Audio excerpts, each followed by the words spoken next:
Hello, everybody. Welcome back to another exciting Tuesday night edition of Wrestling with the Future. I'm your host, Psychic Medium Angelo, and my boys are with me. Back in town. Back in town indeed. Dan the Man Sebastiano. How you doing, Danny? I'm good, Angelo. You're looking back in black, brother. Sharp hat. My boy's back in black. Beautiful. So let me ask you a question. How you faring with the wife gone? Hey, we're recording, so be careful how you answer that. It's miserable. I wish she was here. There you go. In other words, Mikey, he's taking the fifth. Life lessons with Dan the Man. Exactly. And Mr. Marvelous himself, Mike the Movie Maker Messier. How you doing, brother? I'm doing good. An unusually rainy day here in Jacksonville, Florida, but really? Yep. Today we had rain, and my friends in New England told me it was sunny up here. But oh, brother, it's been hotter than Hades up here today. Yeah.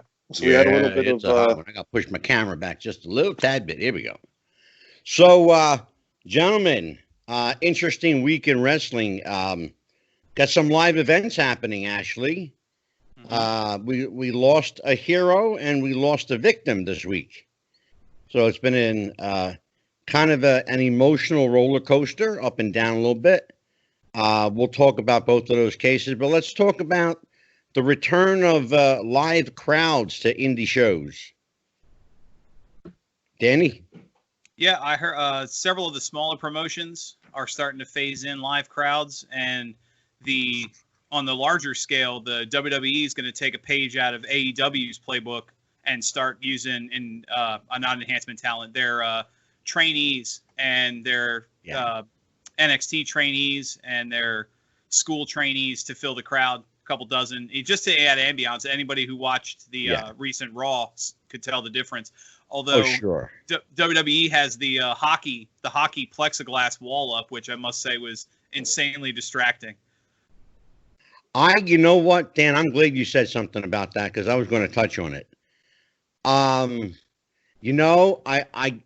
I get them stealing the AEW idea for, filling, a rather empty room.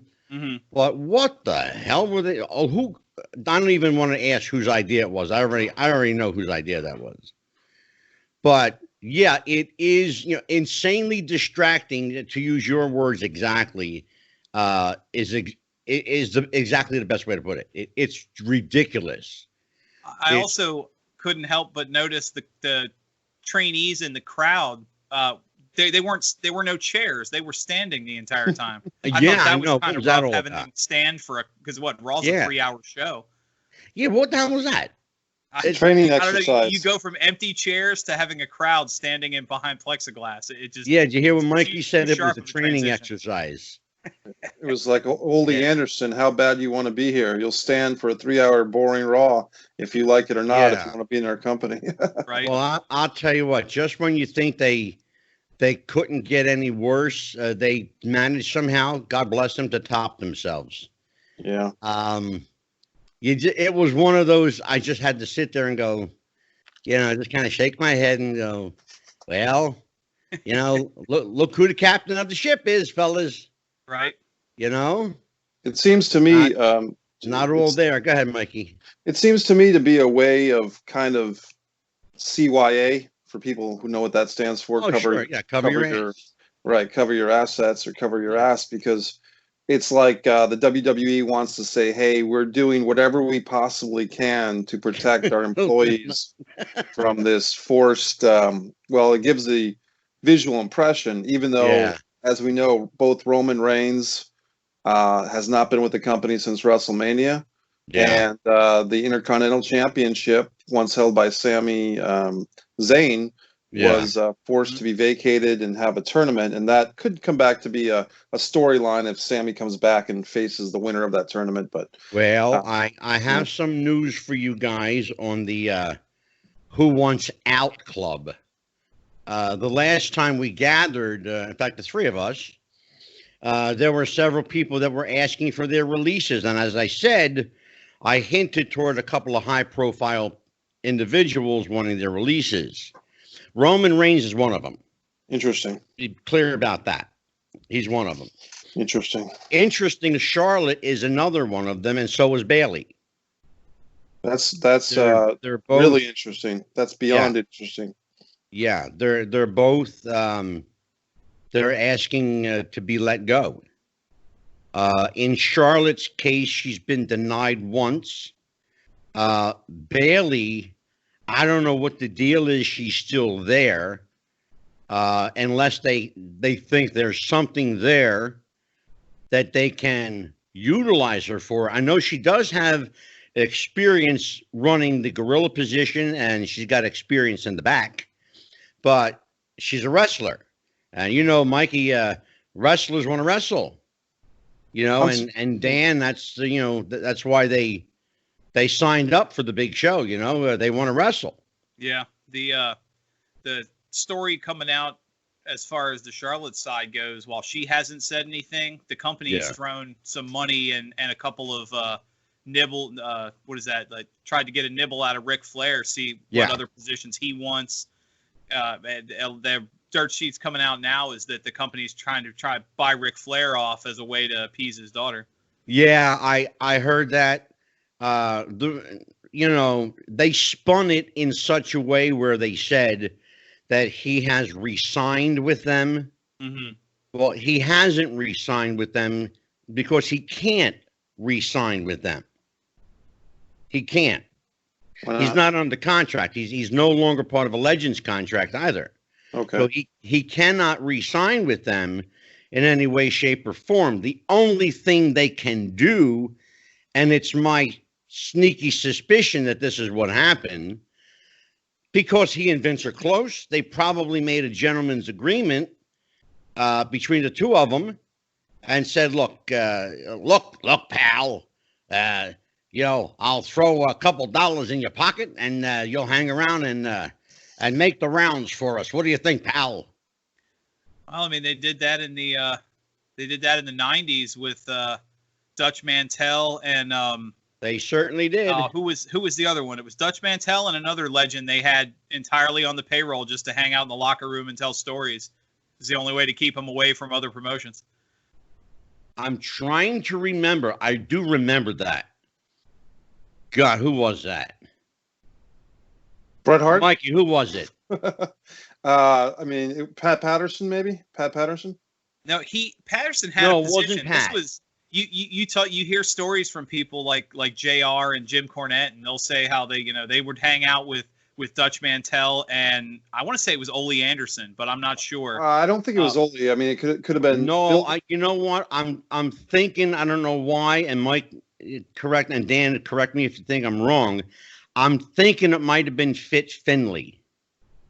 It's quite possible, but Fit worked with the women. I may be wrong. I don't think that's right, because Fit wasn't there until after WCW went under. Oh, you're right. You're right. I'm thinking these are the guys that could possibly get Blackjack Mulligan, the Briscoes. Who's the My Boy guy, the old promoter who said My Boy? Jim Barnett. The guy that once booked both WWF and NWA at different times. I'm trying to think of his name.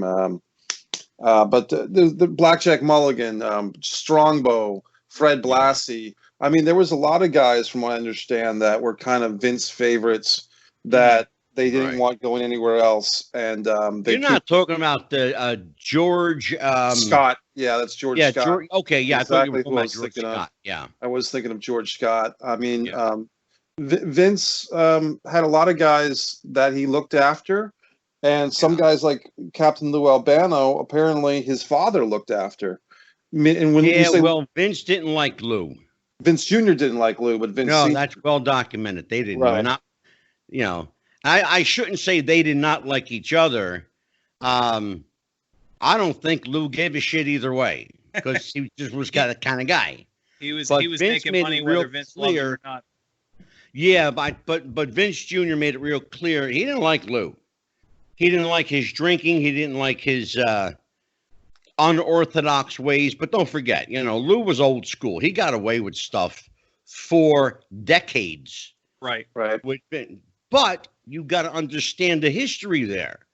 Lou Albano was amusing to Vince Sr. He made him laugh. Yeah. That's why I kept him around.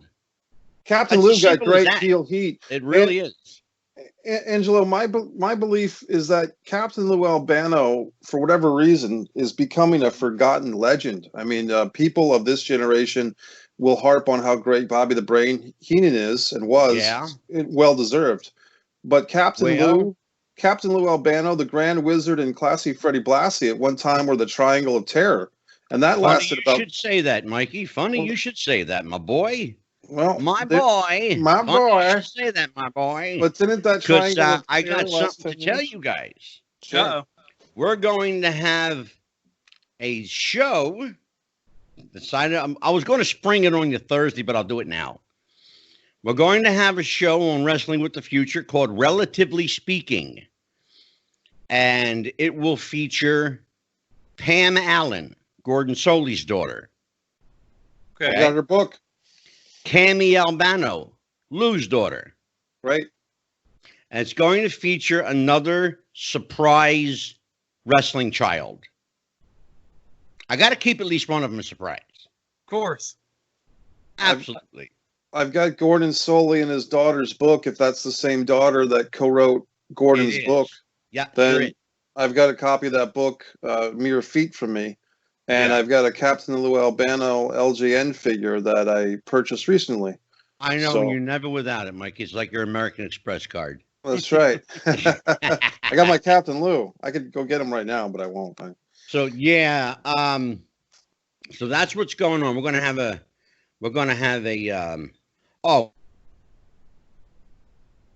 and the son of Bobby Fulton come on the show. His name is Dylan Hines.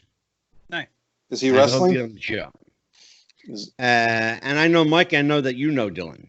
I actually rang and introduced for his father, Bobby Fulton. That was my first ring announcing gig, and Bobby Fulton was one of the most gracious and nice guys on the card. Yeah. That was in Greensboro, North Carolina, that I did my first ring announcing gig. Yeah.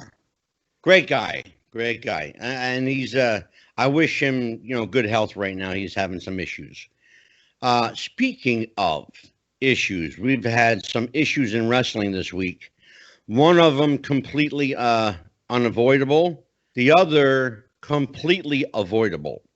Of course, Dan the Man, you touched on the passing of Shad Gaspard, who was swept under by a rip current in California, managed to save his son through some quick acting lifeguards, but he lost his life. The final act of a father hero. Absolutely. And unfortunately, just days later, a young 22-year-old Japanese woman wrestler named Hana Kimura committed suicide as a result of what's being called, I should say, an alleged bullying incident. Now, I know, Mikey, you've got some info to share on that, and then Danny, I'll let you pick up where Mikey left off. Okay. Go ahead, Mike. Well, full disclosure, I was not, and this is not disrespectful, but I was not familiar with her work or her career until Saturday. And then I did some research on Hana Kimura. She was not only a professional wrestling with Stardom, Japanese women's group, and she was one of the top stars there, if not the top star there. She was also on a show called Terrace House. I had no idea what Terrace House was. It's a Netflix series. It's going on its 5th or 6th season. It's from Japan, and it's kind of the Japanese version of Big Brother. Now, the show is so popular. The show Terrace House is so popular in Japan that it's been subtitled for Netflix for American audiences. So if you have Netflix, I'm not familiar with it. I've never heard of it.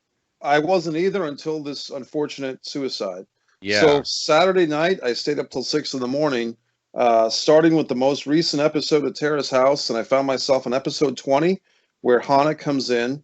It's the idea of the show is 6 singles in their 20s, so very good-looking people. Hana, when she comes onto this show on episode 20 of Terrace House, she lights this thing up. She is half Japanese, half Indonesian. She's got star quality. She's got these pink braids, and every guy in the house is twisting their neck to take a look at their new roommate. Well, I'll tell you what, not for nothing, God rest her soul. She's a beautiful girl. Well, this is and the sad. what's really, the irony of it is that she's more famous now in death than she ever was to most people in life. I know, like many people, Dan, I think you'd be hard pressed to say that you knew who she was before Saturday. Yeah, the average wrestling fan, if best case scenario, would have known her in passing, and that's not a knock on her at all. It's just she had she was huge in Japan, as Mikey touched on, and she did do I believe it was one or two appearances with with All Elite. As part of they did the international outreach when they first started, but outside of Japan, I mean, you can name 100 Japanese wrestlers that are huge, and the average American fan's not going to know them. It's interesting. Her influence might get be profound, more so because one of the big stories coming out now is obviously, like Mikey said, other than wrestling, she was also a huge reality TV star. Japan, Parliament, and I knew none of that, which prompts this question, Dan.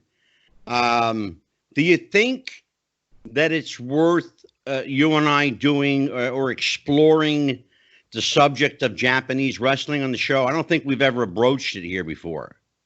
I mean, it might be a topic depending on how you look at it. The influence Japan has. I mean, you look at anybody that looks at some of the tapes, anybody from a Bruiser Brody to Hulk Hogan wrestling in Japan. Hulk Hogan's in Japan doing high knee lifts, drop kicks, and mat wrestling. Everybody learned. It's interesting you say that. And I'm going to stop you right there because it's really interesting that you say that. I had this conversation not 2 days ago with the guy who saw Hulk wrestle in Japan and said he actually wrestled a wrestling match. But he said to me, they, whoever they are, the promoters, I suppose, they would not let him wrestle here. They protected him. He was a marketing tool to get butts into seats. He was over like Rover with the kids, with the moms and dads that spent money on Hulkamania, foam fingers, and all this other, assorted garbage. That's part of his split from the AWA was that they say Vern Gagne had wanted some of Hulk's Japanese money, and because Vern Gagne's narrative was, I made you before you went to Japan. I should get a cut of the money that you're putting in I think it was actually you that told me that. Yeah. Now, I knew Vern was tough to do business with, but, what's right is right, but, I think that's a really unreasonable request. Yeah. By any standards. Going back to the story at hand, though, something we maybe look at down the road is Japan. Obviously they're one of the world's leading industrial powers when it comes to like connectivity and internet and whatnot. They're in the process now of beginning debates on cyberbullying laws because of this incident. And they could fair well be one of the first countries to pass major sweeping legislation. I'll tell you what. Outside of some of the bullying laws in the United States that hold people legally accountable for. Well, Japan is a very progressive culture. Certainly, certainly the most progressive in the Far East that I know of. I don't know how China fares or Indonesia or some of the Far East countries and territories. But Mikey, what do you think? You think it's worth exploring the Japanese question? Well, as far as us covering the Japanese wrestling promotions, I'd be up for exploring it. I know that a couple of years ago, I was starting to get into New Japan a little bit before AEW launched, and I was looking for an alternative. This is what I discovered, just on a shoot level, so to speak. I bought the New Japan website subscription. The way that they did things, say you got your subscription on July 1st, you would pay, for the whole month of July. If you got your subscription on July 31st, you'd pay for the whole month of July, and then you get charged again for August 1st. So I found that to be just something to note, that if you started your subscription after the first, you were losing money as it went along. The other thing I found is that their website was terribly non-user friendly. I tried. I actually not good. tried going on. I was like, I'm lost. I said, I'm done. What I would love, guys, I would love to watch the classic, either New Japan, All Japan.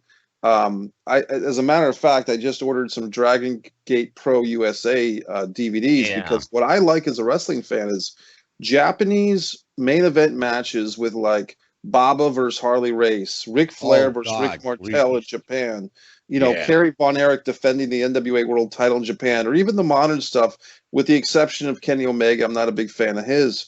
But I like to see those matches in English with English commentary. Because I just saw an interesting match, Mikey, that you just now prompted my memory. It was about, let's see, today's Tuesday. It was, I believe it was Saturday night, in fact. Okay. I saw a match with Buddy Rogers versus Ricky Dozan. Wow, that's great. Yeah, from the Tokyo Dome in Japan. Well, that sounds like an awesome match. It was crazy. It went 45 minutes. I have a six disc, almost 45 full minutes. It's probably on this 6-disc Rico Dozan DVD set I have, so please no spoilers. But no, I won't say anything. The reason I bring up the Japan question is, and not for nothing, but Dave Meltzer puts it over to the moon like it's the greatest thing since sliced bread. Yeah. So there's got to be, look, if it walks and talks, it's got to get legs to move around. Yeah, Meltzer's taken a bit of a beating on social media in the last few years for his favoring of that style. And those shows. Dan, explore that, Dan. I take nothing away from, say, the classic. Obviously, the classic example would be the trilogy between Kenny Omega, and Okada. Those were some of Meltzer's first 6-star matches, and they were impressive. But the general consensus, yes, okay, you have to like the Kenny Omega style. If you're not in that flippy indie kind of 25-30 super kicks a match style, that's by no means are you going to watch Kenny Omega Okada and think this is the greatest thing I've ever seen. And I mean, don't get me wrong, the talent is clearly there. I take nothing away. I'm not criticizing. I enjoyed those matches, but Meltzer has a history of favoring that style. So some of his reviews tend to be better, whereas you talk about something like Kerry Von Erich defending the NWA title, or some of the American athletes competing in Japan, they may have the same or a better match that won't get as well reviewed because it's not the Meltzer style of Japanese wrestling. Yeah, I actually saw, talking about Kenny Omega, I actually saw the documentary Omega Man. Right. Which was shot almost entirely in Japan.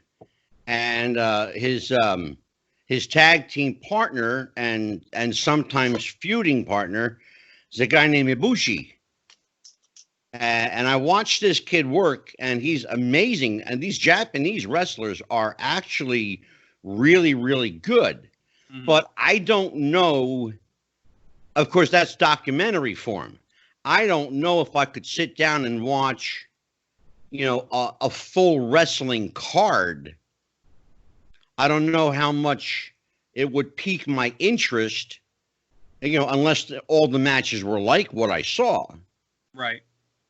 Which I don't know. But I'm certainly open to exploring that question for sure. It'll definitely be something to think about down the road. The Japanese are known for having great epic cards. They're known for having great epic matches. I think the thing that myself and other American fans, or anywhere but Japan fans, might have a hard time with is that storyline aspect of pro wrestling, the mic work, all the things that we love. It's nothing against the Japanese. It's nothing against us. Just something's going to be lost in translation. Well, I was just going to say it doesn't translate. Their mic skills doesn't translate. The other thing that doesn't translate is when you watch Japanese wrestling, the crowd doesn't react the way we do here. Right. They're very polite. They applaud at the end of the match. but basically they sit fairly silent. Yeah, very, very more like the crowd of a sumo match than the crowd of an American wrestling event. Yeah, good analogy, Dan. Real good analogy. Absolutely. The other So thing, I think you're going to lose something in translation either way. I think Mikey's right about that. indeed. So we'll see. I mean, I'm certainly open to exploring it. We'll we'll give it, I guess we'll give it more consideration. We'll talk about it. Right. It's And a and difference. see if there's, let's ask people to do this. If you have any interest in us doing a show on Japanese wrestling, inbox us on Facebook at Wrestling with the Future, either in our private group or our public page, or shoot us an email at wrestlingwiththefuture@gmail.com and let us know what you think of us hitting up the Japanese subject. Now, the other thing, Mike Messier, of note this week, our buddy Jim Cornette went on somewhat of an epic tirade this week. Tell everybody what the open mouth insert foot did this time. Well, here's the thing. Jim Cornette made a statement on his podcast, and the great Brian Last, as he calls himself, and I have nothing against Brian, but Brian's the co-host, and Jim kind of went off about Becky Lynch's pregnancy announcement on Raw. And basically, Jim, he didn't really bury or insult Becky. He questioned in a kind of volatile and rude way why this young couple, to Becky say Lynch, the least.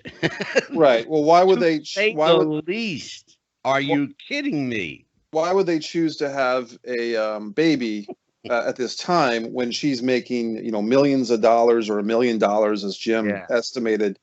Why would they make this decision to have a baby? And Jim kind of got her age wrong. He said that It's a valid question, Mikey.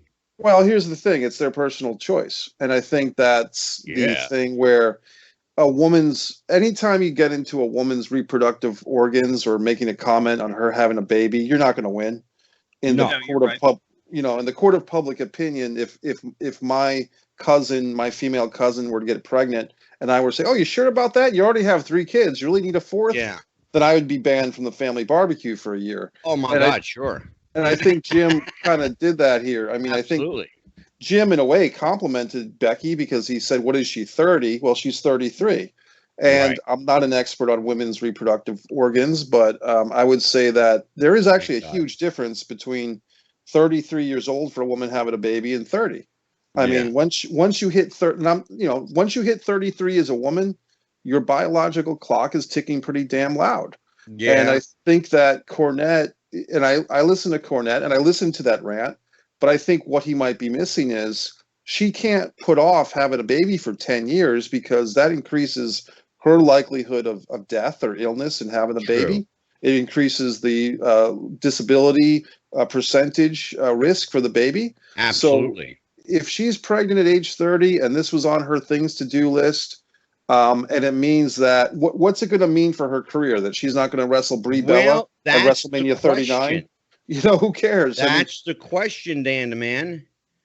And there are people who are already addressing that question. What's it going to do for her career? Well, let's talk about this. She's already killed any notion of the man character. Correct. And that's done. That's out the window. Yes. She is, however, as Mikey pointed out, she's only 33. So she's young enough to have a baby, get back in shape. She's in pretty good shape now.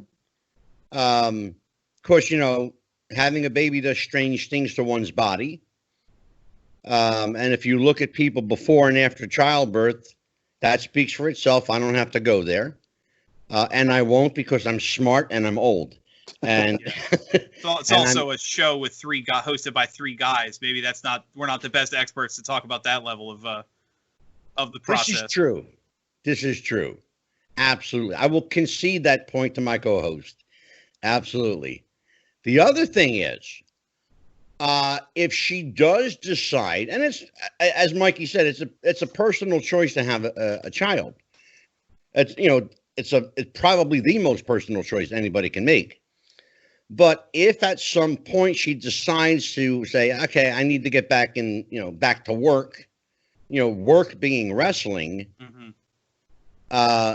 She gets herself back in shape again. What happens to her career? Where does it go? People already, have come to accept and acknowledge the man character, and notwithstanding the fact that she's the most over merch seller by far in WWE for a very long time, in fact. I don't think it hurts her at all, Angelo. I'll And be he honest just with you. happens to have the Becky Lynch pop right behind. Oh, boy. Amazon exclusive. One of the first to get a deal with them. There you go. We are unbiased commentators here in the world of pro wrestling. Well, I think it's interesting to note, and something I find myself doing frequently on the show. I'm actually gonna somewhat defend Jim Cornette here. You can defend him. I defend him a lot. You've heard the rants he said. He took two sides. One, like you touched on, Angelo. I know we talked about it on the show already. He was upset from the perspective of the character, that when she came out and she was crying and she talked about, I had my opportunity and I got to do this for all these years and I didn't think I was going to make it. And she basically admitted, I've been playing a character for the last 5 years. Yeah. So when she comes back, the last kicker, that character's done. No, it's no different than Stone Cold shaking Vince McMahon's hand, admitting this has been a work the whole time. He could never go back to being the teetering on realism badass, because you moved the script now. Well, Dan, what do you make? That point up? Go ahead. I was going to say, what do you make of the fact that she did that teary goodbye? There are a lot of people that are taking that as, I'm finished. Yeah, you have to look at the perspective from anybody that's ever had children or has children. Right. She's the child's father is going to be on the road 300 days a year for quite some time. If Seth Rollins wrestles into his early 40s, which is about the average age, he's still got almost another 10 years of being gone 300 days a year. If she wants, she'll never realistically be able to come back unless she takes the children on the road with her. She'll never be able to go back to a full-time schedule, because you can't have two parents on the road 325 days a year. Oh yeah, that's a whole nother. And he brought that point up, but also he looked at it from the territory days of a boss. You're my number one merch seller, my number one ticket seller. You walk into my office one day in the middle of your multi-million-dollar contract and say, I'm done. And he looked at it from the perspective of how much money and tickets are being left on the table. And now he had really, like Mikey said, that's one of those subjects you probably don't get that heated over, suppose somebody else's kids. But I don't think the criticism of Jim Cornette being this baby-hating monster was fair either. Oh, yeah, I don't. Yeah, I don't see that. The wussification of social media made a lot of what he said worse than it was. It may have been bad to a point, but he's not out there shitting all over a child. He's questioning from his knowledge of the business the timing and choice, and as an opinion host who makes his living having an opinion, it shouldn't surprise anybody. The solution is quite simple, and of course, too bad I'm not working for the mighty WWE right now. I'd have a cut of this idea. Right. The mom and the man, the reality show of Becky having a baby with Seth by her side. Yeah. So you bring all those Ms. and Mrs. cameras into Becky's house with Seth, and you're going to have a show that's going to get higher ratings than the Miz and Maurice did, and they got great ratings. So that's true. There you go, folks. It's not that hard. Of all people, Vince Russo mentioned on his podcast the storyline that was in their laps. They could have made one hell of an exit story for her. Instead, she comes out teary-eyed, just officially ends her character, basically admits the entire business is bogus, and walks out. Here's the title, Asuka. Thanks. I got to play a character for 5 years. I'm going to go have kids now. And I think that was you always mentioned how, Cornette and Russo agree on more than they want to admit. That's the biggest problem a lot of fans have, was the way Becky's exit speech was a person admitting, I've been acting. None of this was real. I got to play a part. It was my dream role. And instead of there's so many ways she could have worded that exit without completely, I mean, granted, the kayfabe, that genie's long been out of the bottle, but you don't have to constantly remind people that what you're seeing isn't real. And that's you know what? I said that, Dan, on the last show that we did. I actually said that if anyone had any doubts as to whether kayfabe was dead, there are no longer any doubts. Absolutely. Because Becky Lynch put the final nail in the coffin. Hey guys, I have to disagree a little bit. I mean, I only watched the speech once. I will watch the speech again. If you've got another perspective, I'd love to hear it. I didn't interpret the speech when I watched it on Raw that night. I didn't interpret her as breaking any new ground as far as breaking character. I interpreted her as saying, I got to be everything I wanted to be and more, and it was because of you, the fans, not the promoters, not the other wrestlers. She was really trying to reinforce that connection with the fan base, that the fan base, whether this is true or not, feels a certain kinship or ownership to Becky Lynch's character because they feel that when they cheered her when she was supposedly going heel, that's what put her over the top. I didn't see it as a breaking kayfabe storyline thing any more so than, say, The Undertaker's 1998 promo in the ring, where he kind of broke character a little bit. And that was 1998. This is 2020. Yeah. I wasn't offended by Becky's speech. If there's anything about this that I would hold against Becky, and maybe it's her fault, maybe it's not. Apparently, she says that she thought she might have been pregnant before WrestleMania. She took a test. It came back negative. No, you're not pregnant. She went ahead and wrestled Shayna Baszler, and she won, which was kind of a surprise because a lot of people, including myself, thought Baszler would win the title. Yeah. And then she finds out that she's pregnant. Well, guess who this buries? Shayna Baszler.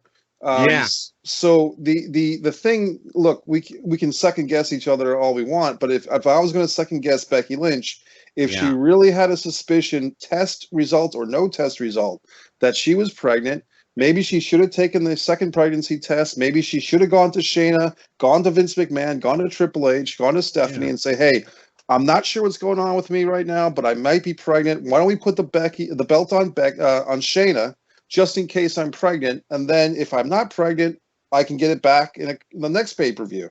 I think they already had the precedence for changing the main event, because if you remember, the main event that was supposed to be Becky and Ronda, and Vince shoehorned Charlotte in there because of the narrative of wanting Charlotte to have something and not sure if Becky could carry the load.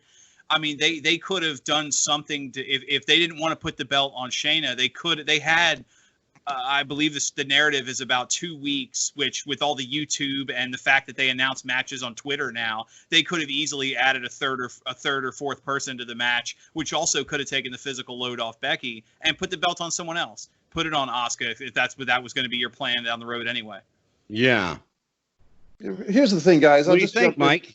I have to say that we're all thinking like, and this is not an insult because I'm running the mix, but we're all thinking of like things as 1980s, 1990s pro wrestling fans. We have to remember, Becky Lynch fan base is teenage girls. Becky Lynch's fan base consists highly of Kim Kardashian fans, highly of Total Bellas fans. We're not in her fan base. They're not expecting me to go out and get a Becky Lynch t-shirt. I mean, Dan has the pop-up doll or whatever, but that's his own personal thing. I've got no problem with that. But for the most part, when they think of Becky Lynch and who are they marketing to, it's teenage girls. Now, guess what? The teenage girl today wants to be on the cover of Sports Illustrated, and she wants to have 3 or 4 kids. She wants to be the princess, and she wants to be the mom. So Becky Lynch has fulfilled all these fantasies. Mm-hmm. So that's why a reality show, the mom and the man, Becky and Seth have a baby. I mean, it's got money printed all over it. Of course, once again, I'm not on the. I should be getting commission for this, but I'm not, as we've all discussed in the past. You always find a way to put yourself over, don't you, Mike? No one else will, Angelo, except you, buddy. But I mean, if Mikey wasn't talking about himself, he wouldn't have anything to say half the time. That's right. I'm scary, ain't it, Danny? Scary. Well, it's scary. Today I had. Well, let's. Go ahead. Let me. You guys talk. Let me just to see if our buddy is ready here. All right. Today I had a funny thing, guys. Where just rallying up the troops of pro wrestling. I made a meme on Facebook that said, should the WWE loyalists who criticized AEW for using old WWE wrestlers now apologize for WWE ripping off AEW's wrestler in the crowd technique. And Hey, that got some heated debate.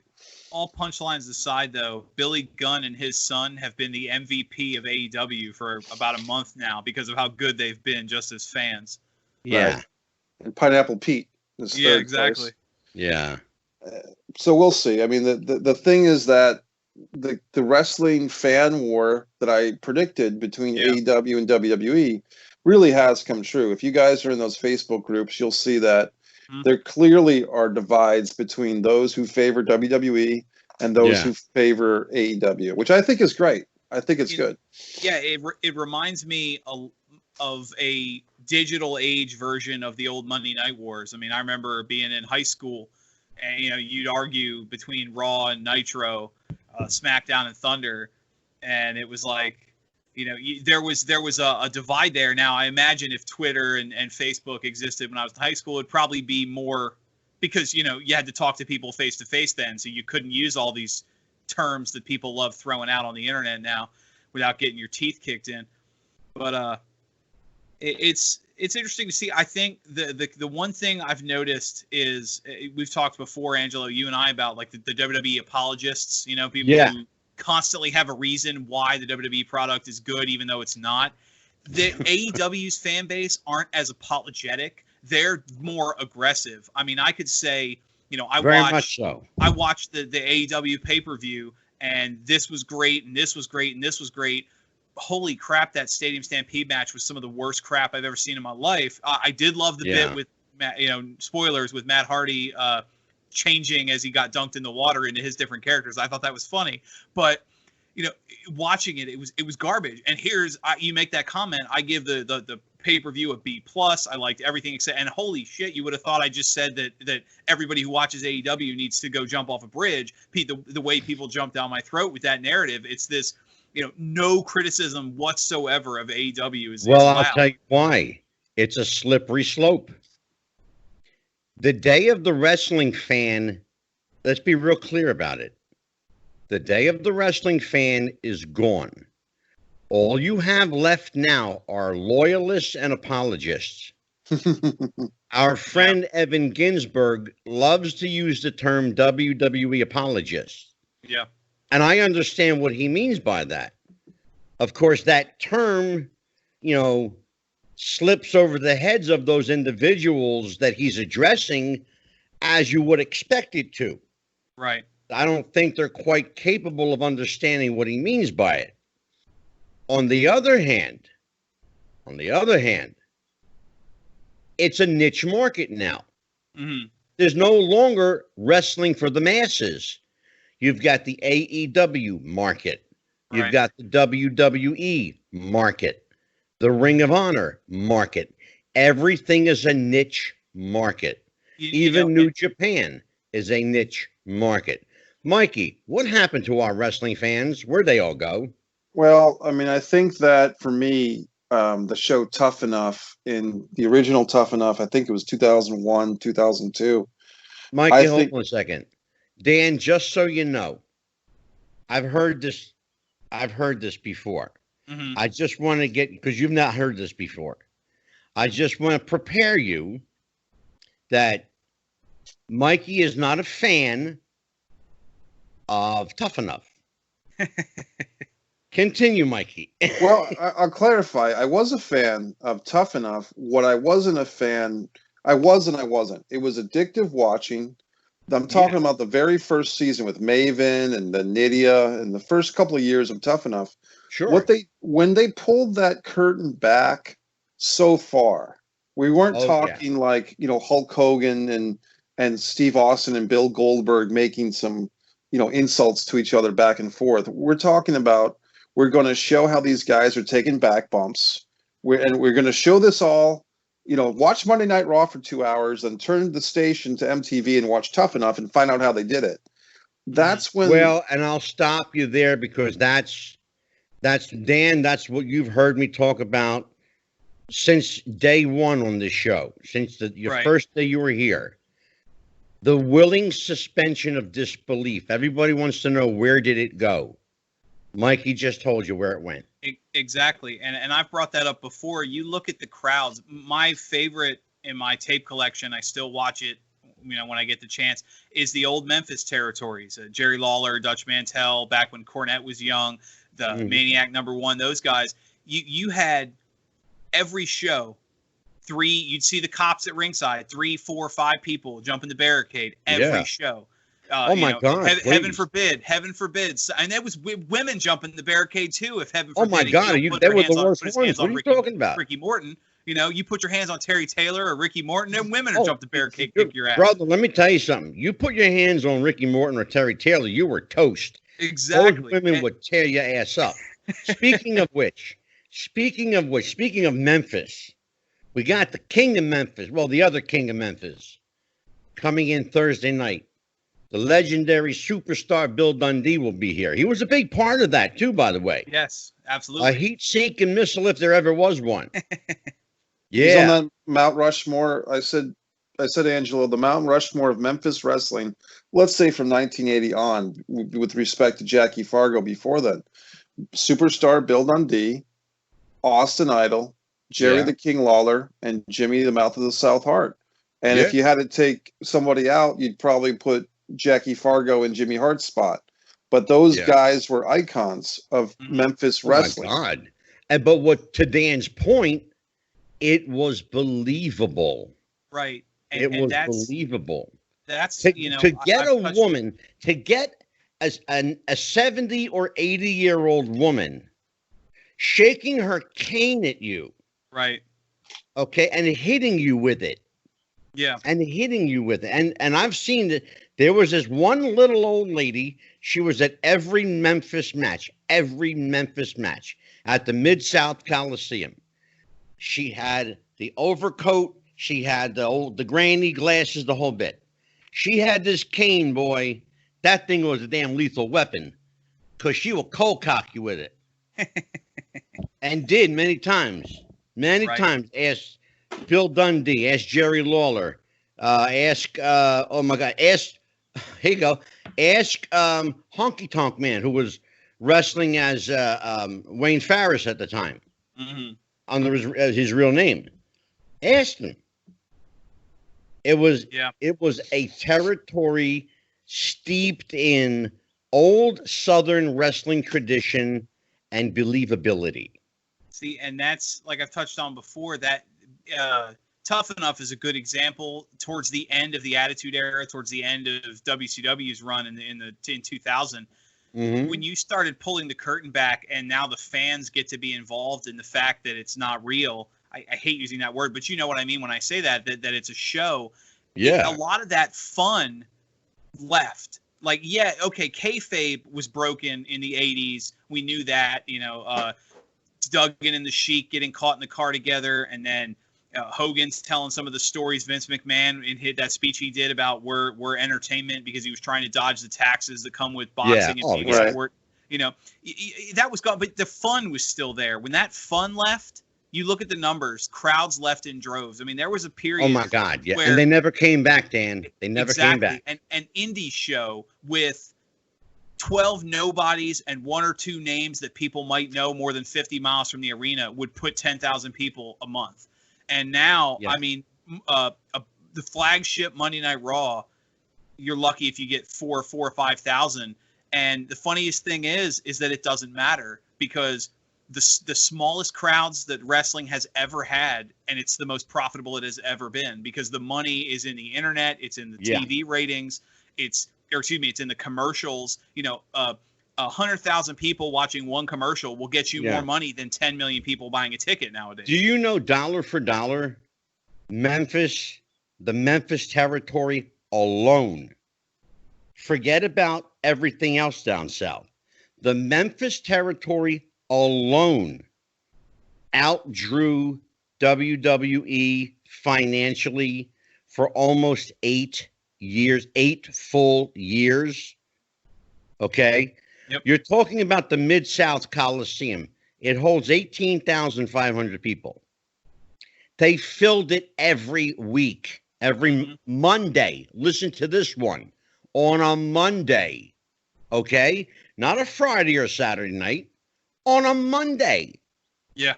Because they were able to get the Coliseum cheaper on a Monday. Right.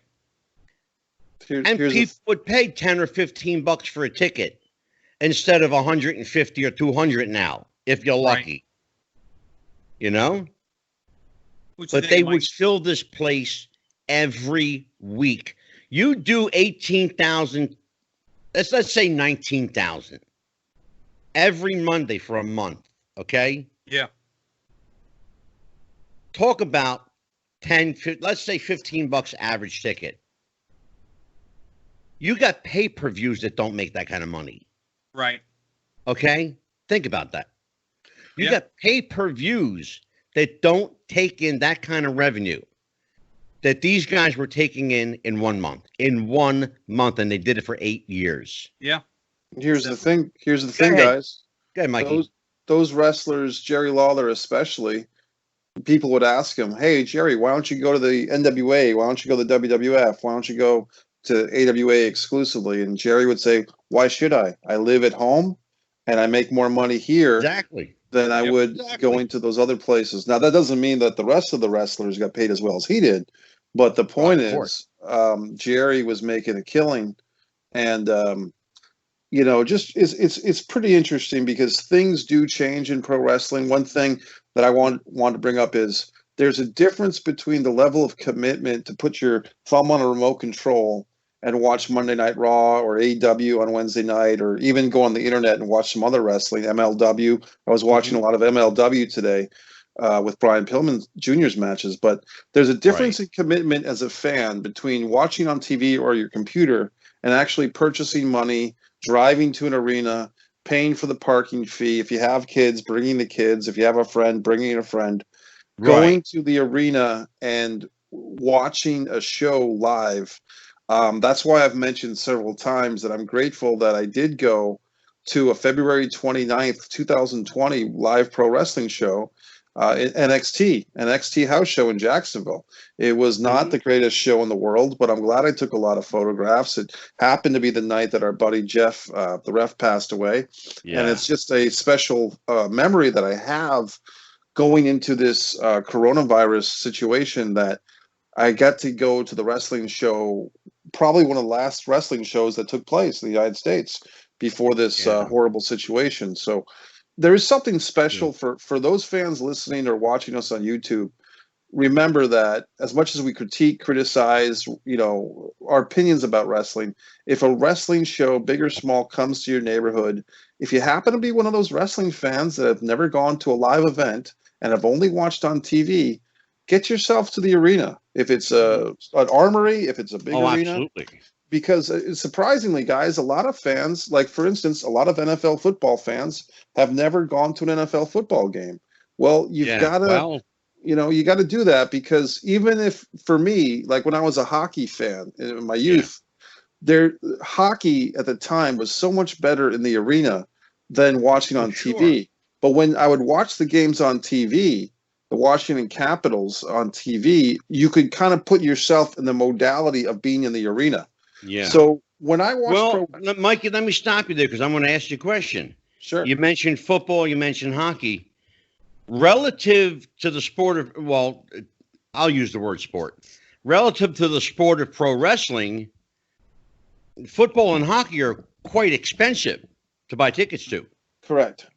When you're talking about, you know, let's say just if you're able to afford it, a 50-yard line ticket. Oh God, you're paying thousands, depending on the team, but you're paying thousands. $3,000-$4,000. Right. Yep. Front row seats at the local indie show run you $25. And I got news for you, fellas. Very few of those tickets are comped. At the wrestling show or the football game? Yeah. It's interesting that the comp tickets are up in the press box. Yeah. Okay. Now, talk about wrestling aside from WrestleMania, which is a whole financial different ballgame. The average wrestling ticket ringside is, Dan, $250? Yeah, that's about what we paid the last time SmackDown was here. Right, about $2.50. Yeah, it's relatively inexpensive Yeah, first 4 rows, and we got to keep the chair. And if you do that with mom and dad and Junior and his sister, yeah, that's going to set you back at least $1,000. Mm-hmm. Then you got to buy gimmicks. Then you got to buy hot dogs and popcorn and cotton candy and soda. Yeah. You're looking at a $2,000 night, brother. Yeah. Okay. You're looking at a $2,000, and you got to park your car. That's another $40. Right. Okay. But it's still cheaper than going to see hockey or a football game. Think about that. Yeah. Well, this NXT show, guys, I went to, the tickets were $10 each. You got 2 slices of pizza and a soda for $5. If they had a couple of the new talents were signing autographs for free before the show. This was an NXT house show, so I know that WWE regular, main level Raw or SmackDown would be more expensive. But my point remains that pretty much anywhere, pretty much anywhere you can find a decent local wrestling promotion within driving distance. And and I think at the beginning of the show, you guys were talking about some indie promotions are starting to let fans come back with certain regulations. Yeah. And I would say that if you're comfortable, if each individual has to make their own safety protocol, but if you're comfortable, go to some of these shows, wear a mask, do what you have to do. But I think it's good and I think, Mikey, to the credit of the wrestling fan, I think they don't give a shit. They just want to be there. Yeah. I don't think wrestling fans honestly care to be 6 or 10 feet apart. I think. Go ahead, Dan. I was going to say, I think it's also important. The kind of people like myself and you guys that would frequent indie shows, we also are invested enough to understand that your Brian Pillman Jr. and some of these indie wrestlers that haven't been able to perform since February. I mean, they're several months incomeless. So I want to go back to the show so I can start buying tickets and buying T-shirts and throwing some money back in their pocket. Sure. Well, a lot of these guys, I can tell you from the guys I know, and I know a lot of them, they're living off their merch sales right now. Were it not for T-shirts, picture gimmicks, or any other number of gimmicks they have. Yeah. They have no income. So I encourage people, buy T-shirts, buy 8x10s, buy Brian Pillman's, Mullet King shirt. Right. Well, that's do it. Absolutely. Not to buy Wrestling with the Future T-shirts. There you go. Here they go. Look at that. We need that size 3XL for your buddy. And with some of the sites that specialize in that, I'll get you one, Mikey. Pro Wrestling Tees, for example, has been doing all kinds of different sales and promotions where X number of dollars goes to this charity or this fund for people. So if they want to, the money's out there, and that's why I've been saying before I mentioned it on the show is the indie guys. Now's not the time to go to WWE.com and buy a T-shirt, get one half off. WWE doesn't need your money right now. No. The indie wrestlers making $75 a show that are living off T-shirt sales, they need your money. They need your money more than Vince McMahon does right now. Oh, absolutely. I will say this, guys. I did in the wake of Shad Gaspard's unfortunate death, a week ago or so. Collar and Elbow has a really nice. That's Al Snow's company, and they have a really nice T-shirt there. That's a tribute T-shirt to Shad Gaspard, and according to Collar and Elbow, their website, all the proceeds will be going to Shad's family. And I saw that. Yeah, so I purchased one. They had my size. It hasn't arrived in the mail yet, but it's coming. And I was happy to do that because big shout out to Al Snow and Collar and Elbow for sure. And I think that was an unfortunate death. If I could circle back to our first topic, or one of our first topics, the young lady in Japan. Yes, please. Just to clarify, guys. From my understanding, and I'm not an expert, this young lady, she was getting a lot of flack for her presence on this reality show.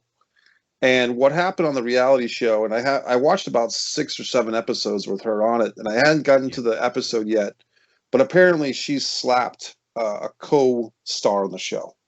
And there was a situation where her wrestling costume from a big match that she had was put in the washer and dryer by accident, and it shrunk or it got damaged, and she was upset, and she had some type of minor physical altercation with a co-star, and I guess she gave the co-star an open-handed slap, and that caused this tidal wave of hateful comments and tweets to her on social media. Now, was this part of the show or was this a shoot? It wasn't scripted. It was a shoot. If you believe that it's a reality show and not scripted, this terrace house I'm talking about.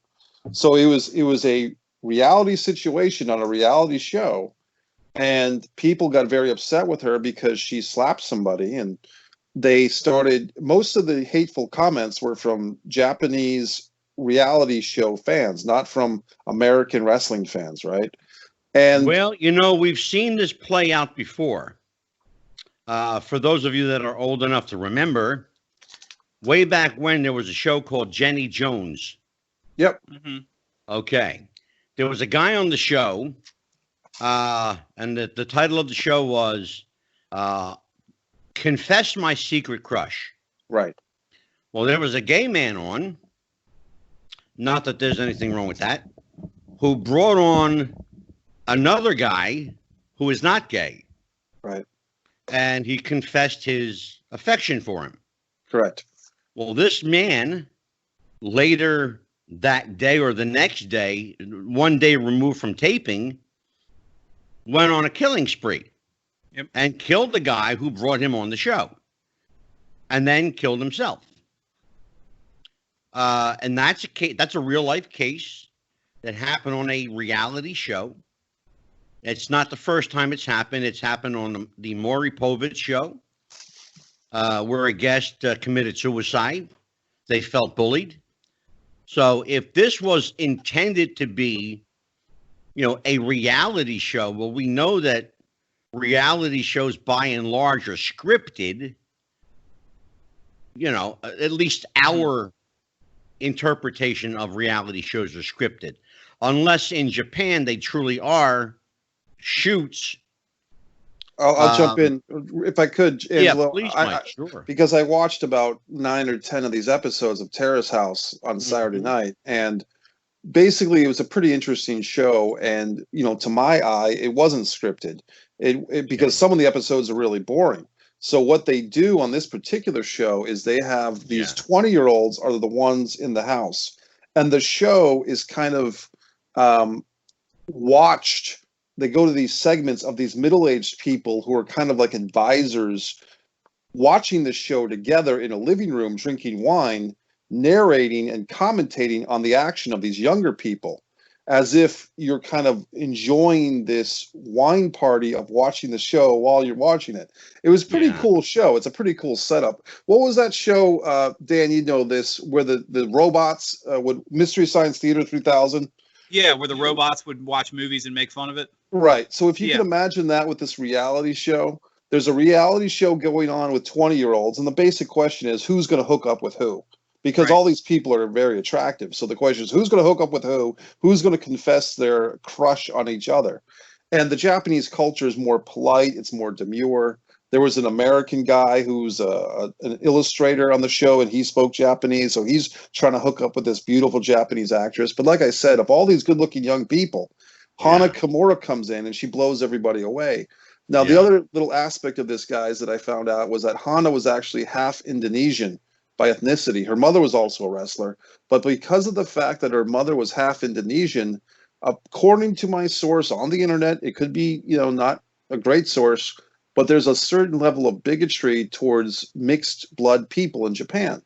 More so. I know that. Yeah, I know that to be true. Well, she was the victim of that. So if you compound that she had going on with the fact that look, we talk about progressive country. Mikey, is that the reason being cited for her suicide? The reason being cited, I think, is too one-dimensional, because they're basically saying she was cyberbullied into death. And some of these pro wrestlers like Joey Ryan and Enzo Amore wanted to hop into the mix and say, see, you jerky wrestling fans, you shouldn't cyberbully us. So some of these wrestlers decided to put a little shine on themselves, which I didn't care for.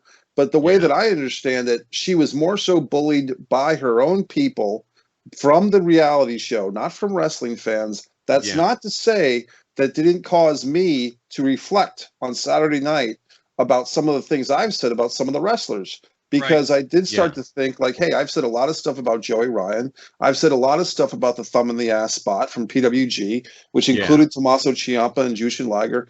And not to say that I don't feel those same things, but I would really hate for any pro wrestler to take any action because of something I said about their actual wrestling.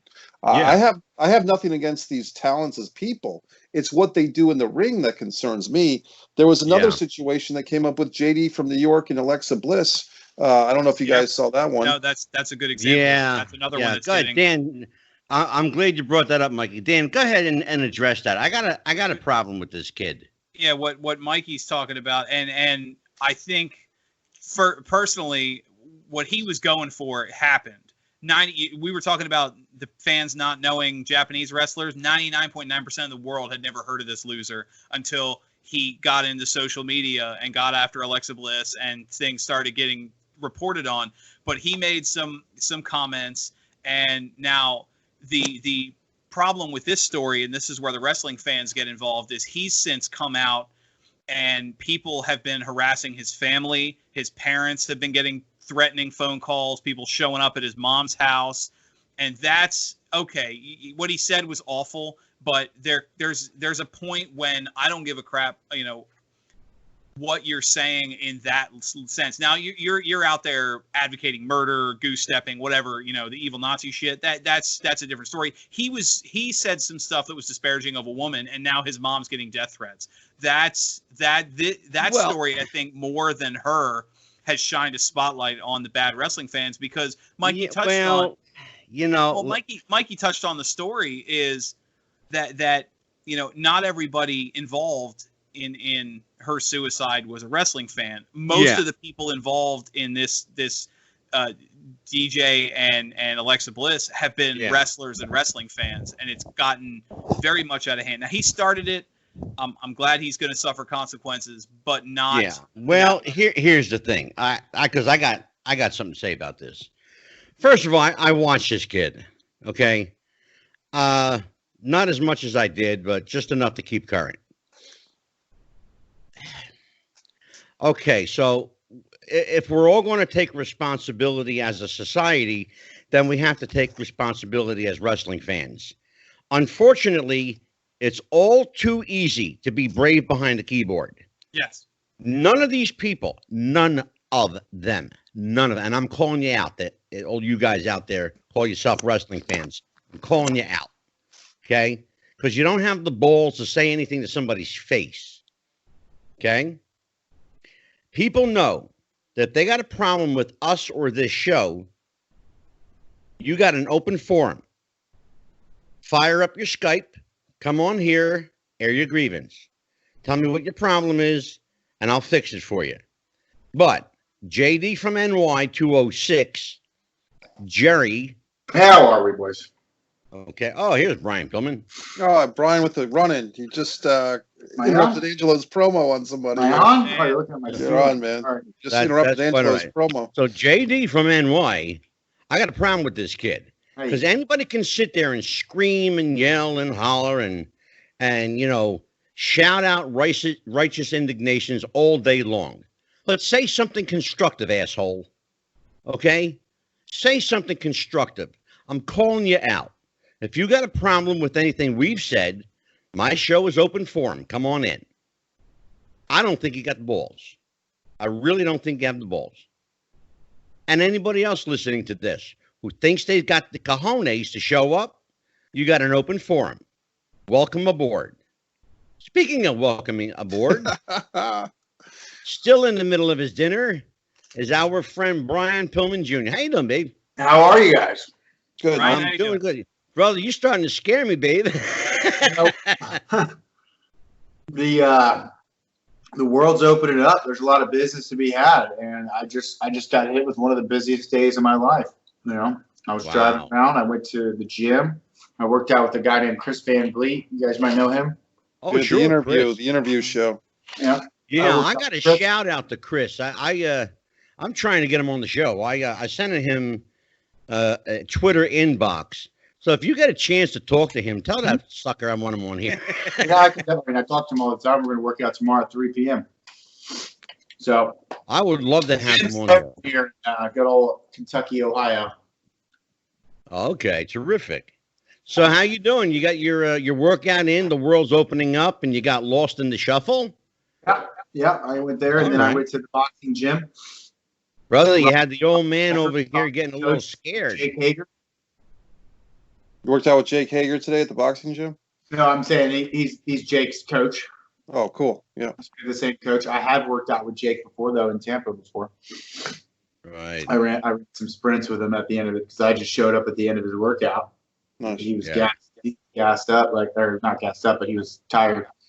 And his coach made him do sprints, and he tried to argue with him. And his coach was like, "No, you're doing them. If you want to be you want to be the AEW champion, you got to do these sprints." This is before he even debuted too. It was funny. Yeah. I didn't even know. I was like, "Oh, yeah." So welcome back, Brian Pillman Jr. Welcome back for part 2.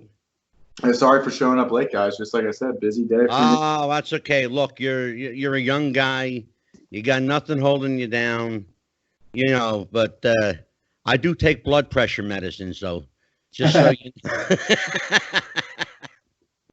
Got me a little scared there. I was like, oh, shit, the guest of honor didn't show up for his own party. No, yeah, we'll be good. Yeah, we got this. So Okay. yeah, You got I've been looking forward to this podcast actually, but I actually had a couple important phone calls and stuff. So yeah, Well, I want you to hang out with us for a little while. Very positive for here. I think people are starting to realize that the jig is up. Yeah. As far as April Fools, right? So you got the rest of the night to yourself then, right? Yeah, I'm chilling. I'm right here. You guys Cool. got me. All right, good. What you need. I just want to make sure that you're not going to up and book on us for like a hot date or some shit. No. Are you guys recording now, or did you start recording it? Oh, we're on, baby. Oh, okay. All right. Well, we are back, part 2 with Brian Pillman Jr. Nice to have you. Now I can calm down and drink my coffee, relax a little bit, maybe have another cigarette. So when last we left off, we're talking about your burgeoning career. Yeah. We know where you came from. We know where you want to go. Then tonight we're going to find out how you're going to get there. Yeah. So let's talk about this. Mikey, Yes. I want to let you start off with the round of questions, then we'll let Dan. I think, you know what? I think it's pretty much just going to be Mikey and Dan tonight. I'm going to sit back and be the old man tonight. Well, I started watching your run in this MLW Opera House Cup tournament today, Brian. And I didn't know what to expect because I hadn't watched a whole lot of MLW for a while. So I was kind of catching up on some of this stuff. And I really enjoyed it. Your opening match, you beat TJP. And then the next match, you got past Thatcher. And for those that don't know, because I didn't know going into this Opera Cup was something that Davey Boy Smith Jr. said that he inherited from Stu Hart. And this was like an actual cup, like a real cup that he got when they stole the Hart House. And so it was pretty cool because this thing had like a 71-year history to it, but it hadn't been defended since Stu Hart defended it or won it, 71 years ago. Mm-hmm. And this cup was actually fought for in tournaments in opera houses and playhouses. Mm-hmm. And being a theater writer and a screenwriter, I took a special liking to that. So I just thought it was a cool concept, and I thought that the tournament was kind of on this, scientific wrestling, version of pro wrestling that we have now, where there's not blood and guts. The matches are pretty cleanly fought. And you were kind of the dark horse underdog. I was also pretty impressed by the whole thing. And it comes down to you and Davey Boy Smith in the finals. And I won't spoiler for anyone that wants to go on MLW and watch these matches on YouTube. But Brian, can you talk about, because Davey Boy Smith has been your tag team partner as well. So what it reminded me of was kind of a prior generation when Owen Hart and the British Bulldog fought for the first European title on Monday Night Raw one night. So I kind of enjoyed this tournament. Can you talk a little bit about the tournament, maybe what Davey Boy brought to the table with this thing, and your thoughts on the whole deal? Well, as you know, Davey Boy he's quite an accomplished martial artist and grappler. And so we're going through this tournament, obviously my eyes were set on the prize, but I knew immediately when I got in the ring with him that, when you're in there with one of your brothers too, it's almost just a shoot, because at that point he's just going to hit me with live rounds, and because he knows I can't complain, and he knows that he's going to beat the respect into me. And that's all the respect of the Hart Foundation and me being able to go in the ring and say I'm part of the Hart Foundation, and getting close to Tyson and Natty and everybody, Bruce Hart, the whole family, going to see everybody. He was, at some point or another, I was going to have to pay those dues. I wasn't just going to walk in and get the Hart Foundation name. So I'm pretty sure that ass beating that I got in that ring, I can't tell you if I won or lost it, spoiler alert, but as far as the ass beating that I got from Davey Boy Smith Jr., I'm pretty sure that was several generations of dues that needed to be paid. Welcome to the family, right? So as far as my kid. children are in the Hart Foundation, my children's children will be in the Hart Foundation, because on that night it was a very fun match with TJP that I'm very used to, that sort of that indie style, that very back and forth. We were technical when we were technical, and we were action-packed and high-flying when we needed to be action-packed and high-flying. So we really met toe-to-toe, me and TJP. I think Thatcher, going into that one, he's obviously more of a ground-based guy. I think I maybe caught him off guard with a little bit of my unpredictability and some aerial moves. But other than that, I was for sure that I was outclassed by him. I think I got a little lucky there. And it was just fate that I was on my best day and he maybe was having an off day. And that's just how it goes. But I knew as soon as I stepped in the ring with Davey Boy that it wasn't about winning or losing. It was about surviving. And it was about getting out of the ring with as few injuries as I could get. And it was the most physical match I've ever been a part of. I took suplexes on the concrete floor. Do you like that kind of match? My stomach was hurting so bad just from it being shaken around so many times from being slammed on the ground. I've never had a huge stomach ache after a match, but I felt like some of my organs were either had been punctured or torn or something. It was the weirdest feeling I've ever had. Wow. Brian, do you like that kind of match, knowing that you were in a fight? It really taught me a lot. It taught me a lot about not only how to defend myself against a bigger opponent, but it taught me a lot of respect for the business. And it taught me that absolutely, if you really want to get to that level, if you really want to make it, you can't play wrestler. You just can't. You can't play around. It's funny that you say that, because we were just talking about that. As much as you want the fans to believe, you have to believe. If you don't believe in yourself, exactly, what the hell should they just believe? Talking about it, Dan. If Santa Claus shows up in the fucking chimney and he's not even wearing his goddamn costume, you think kids are going to believe in it? Yeah. He just shows up half-assed, he doesn't even eat the cookies, he's having an off day, you just can't have an off day or people are going to lose their belief in you. Sure. And too many people shit on the business today. Too many of these so-called performers, artistic performers. Yeah. It's my job. It's probably my entire legacy, my entire prophecy to fulfill is to get them out of the business and to show them what real greatness is. And I think Davey Boy has been the key to that. He's been a huge catalyst to that. I learned a lot from Teddy too. Despite Teddy's antics and the types of trouble he gets in, he's one of the few people that really respects the business. And if you got a problem with Teddy, that's what pisses me off. He might have buried here. Brian, that's what pisses me off about Teddy.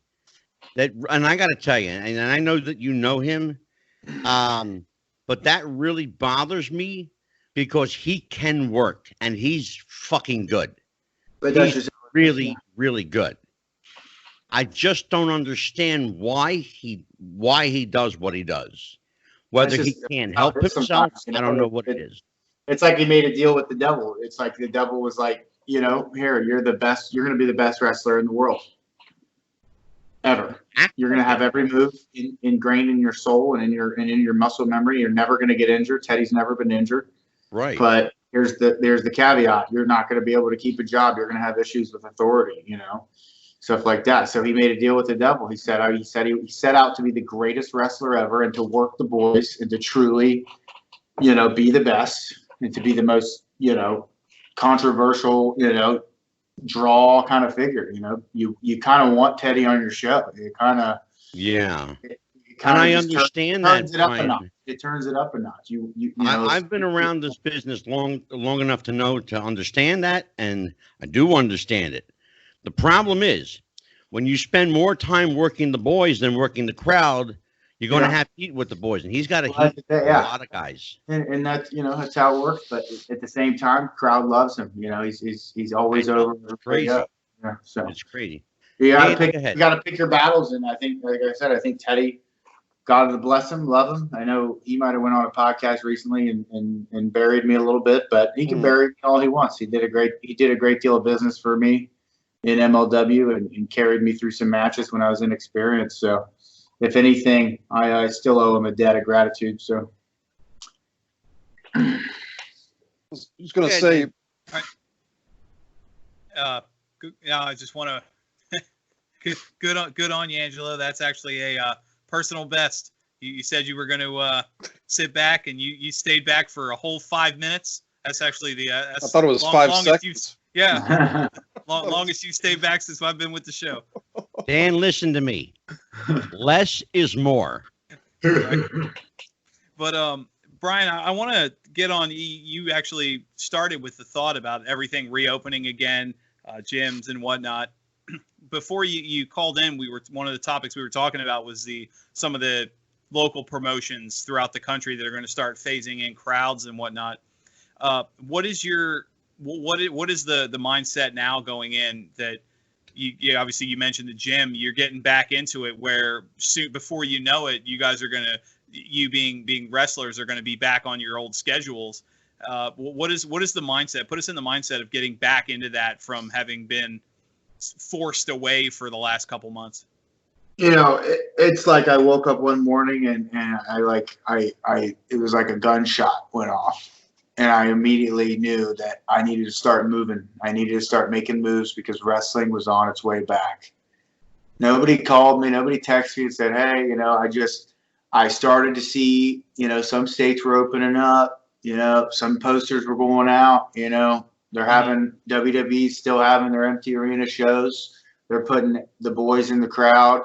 AEW started that trend, obviously.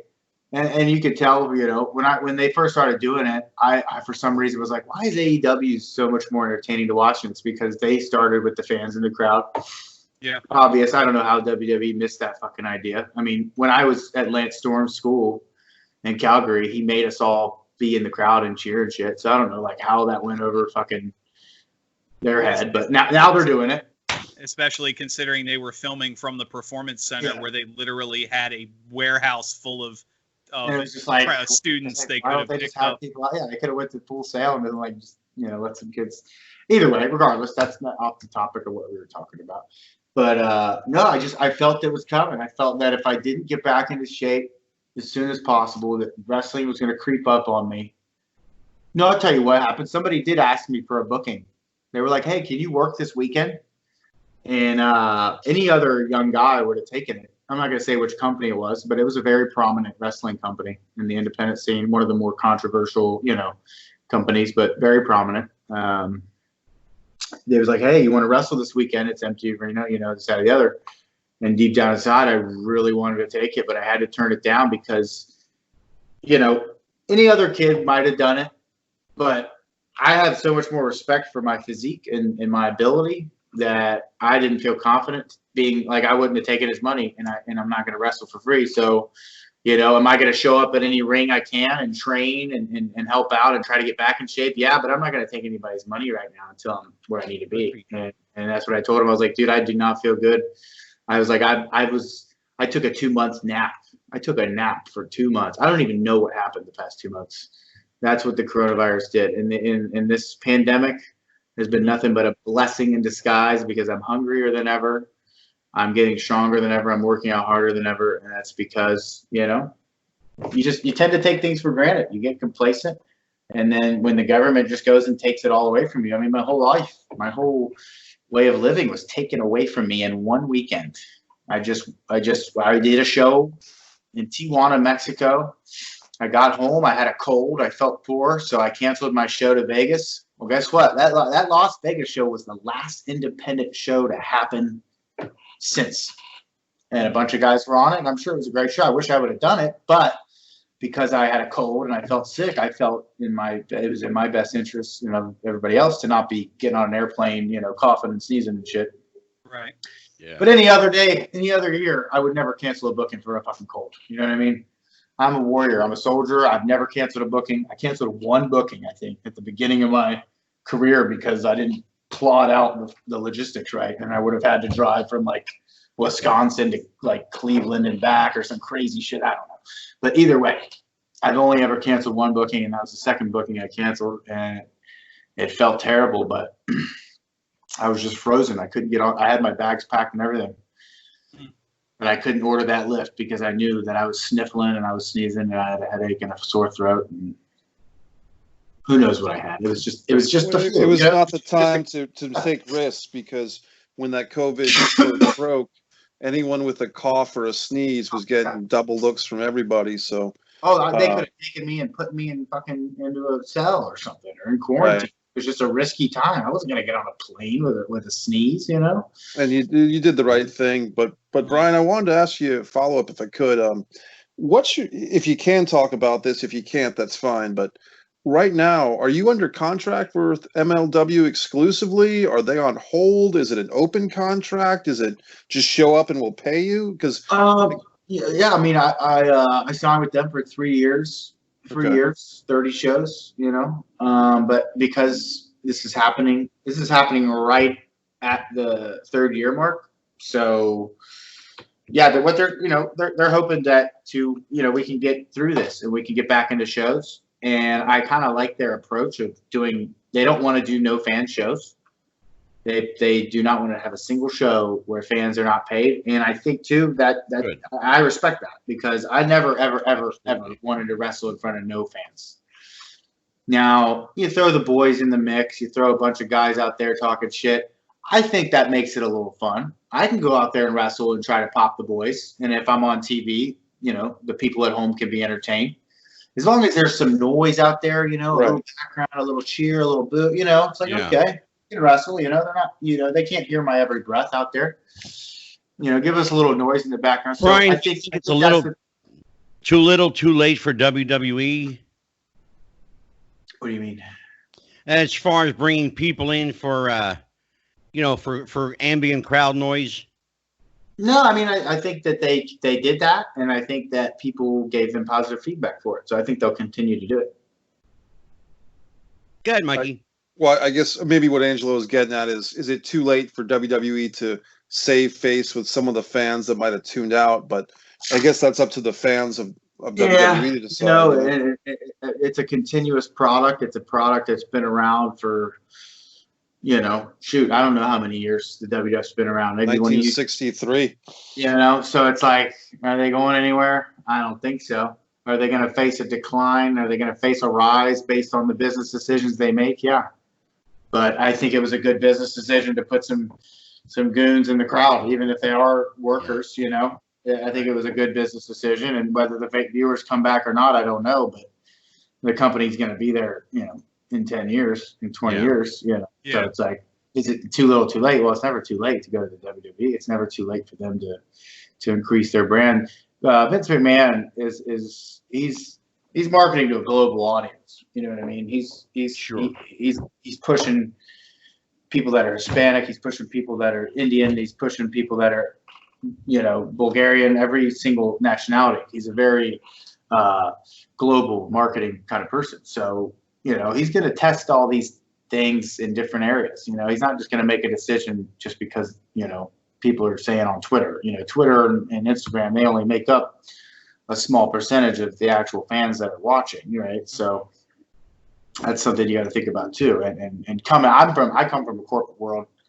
I worked for a Fortune 50 company, and a lot of decisions that people think that, oh, like they're online, like booking, just like even as much as even little things like the booking decisions might be influenced by an actual business data analyst, somebody that looks at data. You know, they look at how many likes and retweets a picture of Roman Reigns gets versus a tweet about Dolph Ziggler, and then they weigh that against the market in India, and they do data, and there's just so many numbers that go into these decisions that I have to laugh at fans and even some of the people in the business that criticize, the journalists and all that, and they criticize the decisions that the WWE makes. And I'm like, dude, they've got 8 people that are each paid $80,000 or more a year to look at a bunch of numbers to decide what the best. Well, Brian, you mentioned something really important there, the social media aspect of it.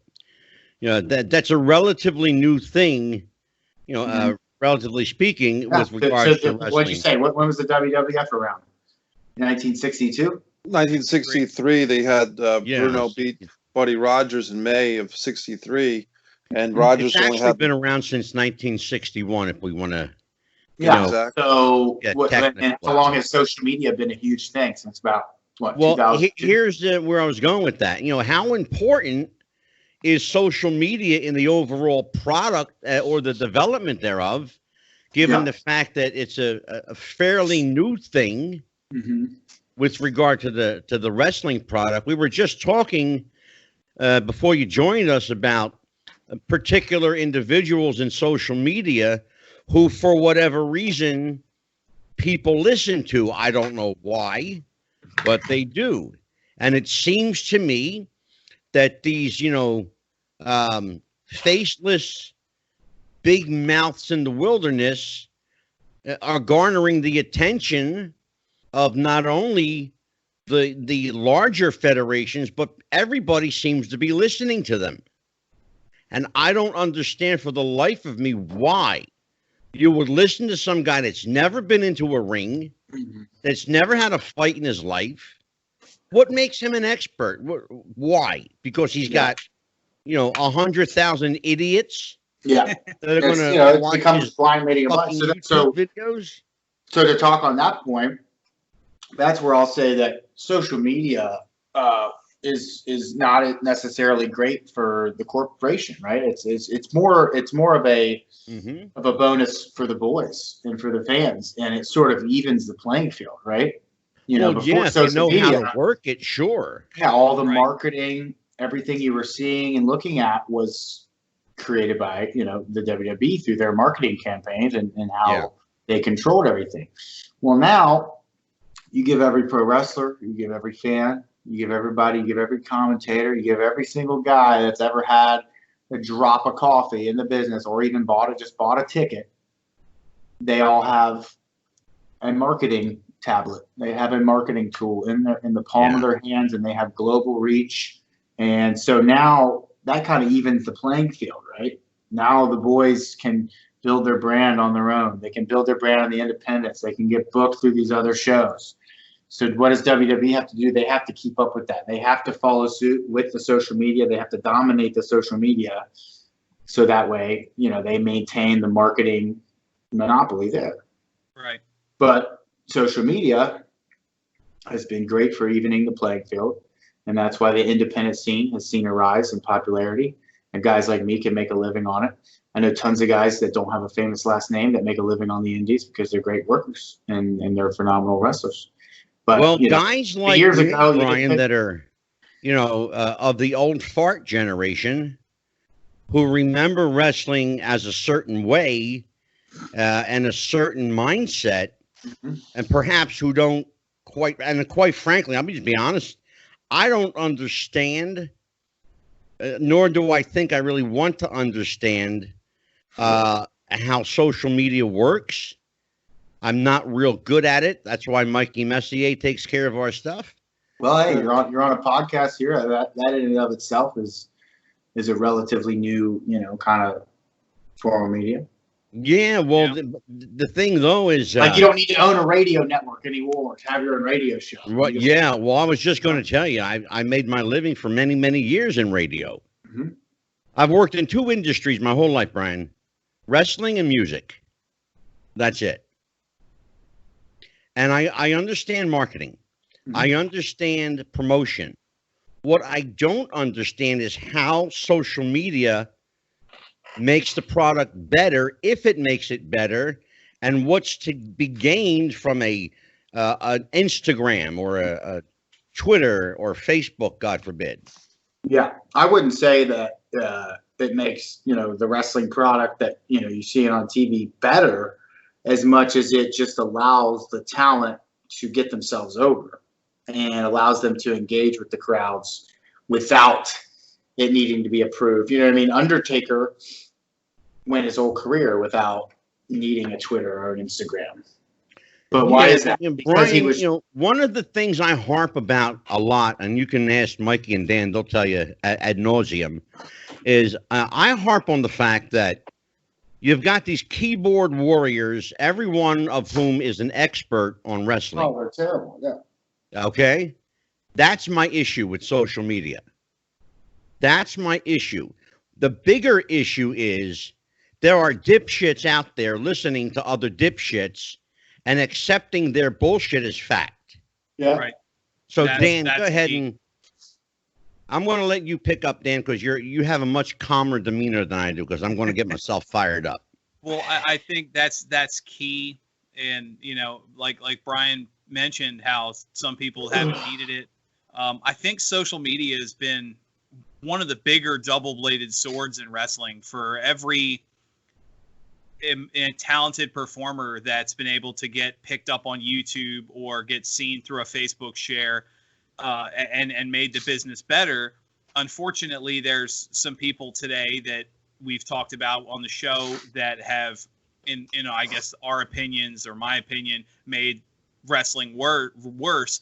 Those people wouldn't exist without social media either. The niche markets that wrestlers are able to market to, these Exactly jumping my off point. jumping off their own houses through a pyramid of light bulb mud show idiots. No one would ever watch that video if platforms like YouTube didn't exist. They're able to get their names out there because of it, and it does damage. At the same time, some of the more talented indie wrestlers, there's been cases of AEW and WWE, New Japan, some of these big organizations signing people who a producer saw on YouTube or saw scrolling through Facebook, in a performance. That's how you get hired. Yeah. What's that? So that's how you get hired. Yeah, exactly. We're gonna hire the guy with 100,000 followers, or we're gonna hire the guy with 1,500 followers. Doesn't matter who's more qualified. This guy tweets something out, it's gonna get But seen. Brian, that is exactly my point. Mhm. And that's what I was trying to drive before. Talent is irrespective now. Yeah. Right. And a guy like you, I don't know how many followers you have, but just for shits and giggles, let's say you got 100,000 followers. Yeah. Okay. And say you're really good at what you do. But there's some idiot who jumps off the second floor of the mall. Now he's got a million hits. Okay. Yeah. So Hypothetically, some promoter somewhere is going to pay this asshole to jump off the second balcony of his building somewhere because he's got a million hits. Oh, I'm going to sell tickets. Oh, people are going to come to see him. right. It doesn't matter. He can fucking work. Yeah. And this is where I get. But I'll tell you the answer to that, and it's been the number one rule since wrestling was ever anything. And I talked about it this weekend with Enzo, and it was the most important advice that Stone Cold Steve Austin gave me. And it is simple as, and it's even more important now with social media, but even back then it was still super important. Nothing else matters but getting over. Your number one goal when you go out there is to get over. Whether you do it with your cell phone, or you do it with your entrance theme, or you do it by being jacked to the gills, or you do it by being funny or saying that you're a demon that communicates with people with Danhausen. You know what I mean? Danhausen got over. People get over. If you get over, you get over. I don't care. You might have got over because you were a midget. You're like a legal midget, or you might have got over because you're the Great Khali. Yeah. Right. I don't think anybody uses Great Khali footage when they're training people and how to work. Yeah. But guess Exactly. you got over because he's 8 foot tall. Oddly enough, I actually enjoy the Punjabi prison match he had with Batista. I will admit to I that. love the Great Khali. I think he's great. I think he's a phenomenal. I think he's a spectacular specimen to look at. Mhm. And if you could put somebody in the ring that's just, oh my God, look at that. It's like one of the 8th wonders of the world. It's like, that's what wrestling's all about. There's I can show you a million guys who can roll perfectly and Irish whip and work and sell and do everything right. But if you're not over, what's the point? Are they going to put asses in seats? Is somebody going to buy a ticket to see that? Or is somebody just going to super, super duper respect it? Well, that's always the question I ask on this show, and I've said it many times. The difference between getting over and being over. Mm-hmm. From Brian, I wonder, you don't have to. The extent of the Let's kid that be jumped honest off the about balcony. You want to talk about the balcony dive? Yeah. That kid got over, but how long was that? Was that a sustainable Well, and that way of getting over? the No, other he thing, was over the for 2 question weeks, I have, and he doesn't have a $100,000 contract, so he right? get that over. Yeah, well, and that's my point. Define what is over. You got to have a sustainable way of getting over every time you go through the curtain. You can't go through the curtain and jump off a balcony every single match. Brian, I have asked that question to just about every guest that's appeared on this show, and I have not gotten the same answer twice. Honestly, how to get over? Yeah, I have not gotten the same answer twice. Well, The difference between getting over and being over. Well, look at Enzo. Look at his career. What did he do? He came through the curtain. He said the same exact phrase on a microphone every single night he went through the curtain. Yeah. He probably would have said a bunch of other random shit every night, but the people in charge, the directors, the agents, the people that understand wrestling, the Vince McMahons of the world, said, hey, don't mix it up. Say that same goddamn phrase every single night. Every night. Till everybody else, and when the crowd says it back to you, when they know the lyrics to your song, yeah, you're over. Right? People want to relate. People want to imitate what you're doing, right? People can do this. People can put the pythons up. People in the crowd can't go jump off a mall balcony. That's not a sustainable way to get over. Sure, you're going to be remembered by that. It's not a sustainable way to live, brother. I got news for you. Mick Foley is remembered for, the big cage thing, the big fall there. Yeah. But he was also already notorious for taking huge bumps. And that's how he sustainably got over, because he was so tough. His body was made of straight up diamond. And he could, I just saw the motherfucker walking. Yeah. At a convention a couple months ago. And I'm like, how do you even walk? Right. Well, he can't. That's the problem. I seen him walk, and I'm like, obviously he has a little trouble. Oh, he's got a brother. He has a lot of trouble. He paid his dues that way to get over. There's always a price, There's always a price to get over. Right? It depends. Are you going to be the guy that jumps off everything and is tough as nails every night of every week? Whatever you do to get over you have to be able to do it every night of the week. Well, to the point I said to a guest on the show the other night, said, are you going to remember your name when you're 30? Are you going to be able to walk when you're 35? Will you live to be 40? The chances are, the answer is no to all the above if you keep up doing what you're doing. Mick Foley is extraordinarily fortunate that he's able to walk upright. Well, he's also a very, very intelligent person, and I think that he understood that his niche in the business was his ability to take pain and his ability to survive. And or maybe he's not smart enough to know that he's hurting. Well, but I'm saying, everybody found their own way to get over, and that worked out for him. What worked for him isn't going to work for Steve Austin. What Steve Austin did to get over isn't going to work for anybody else. Right? Yeah. Dan, let's talk wrestling. Okay. Go for it.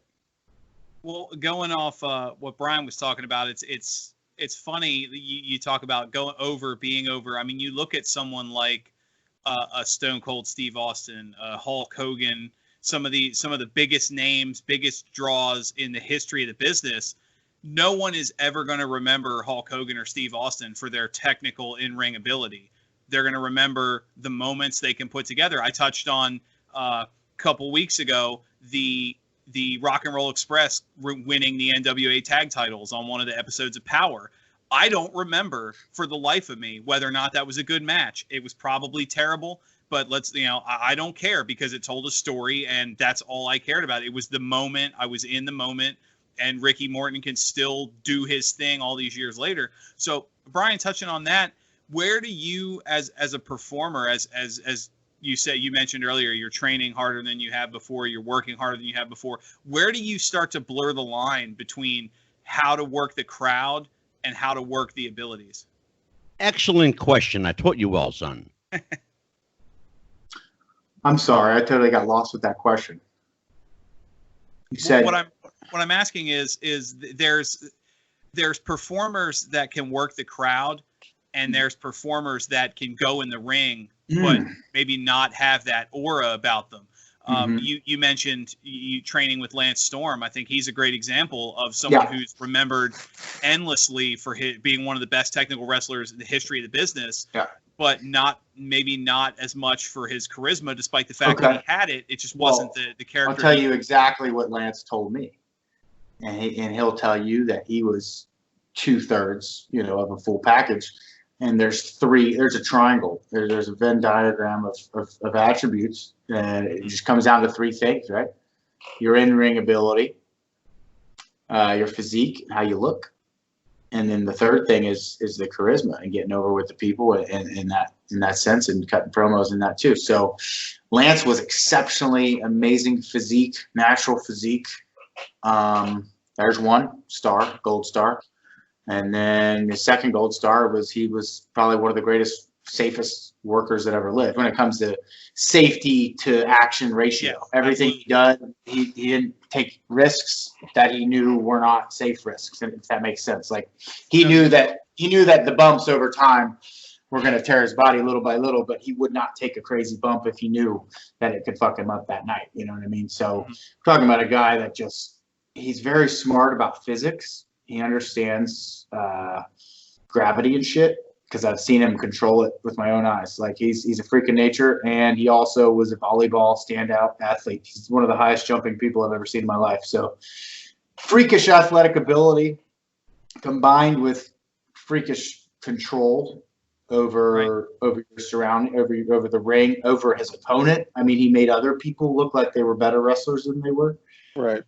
And an impressive physique where he would work out so much that you would think he's on steroids, and he's never done a drop of steroids, because I know the guy and he's the most pure human I've ever met in my life.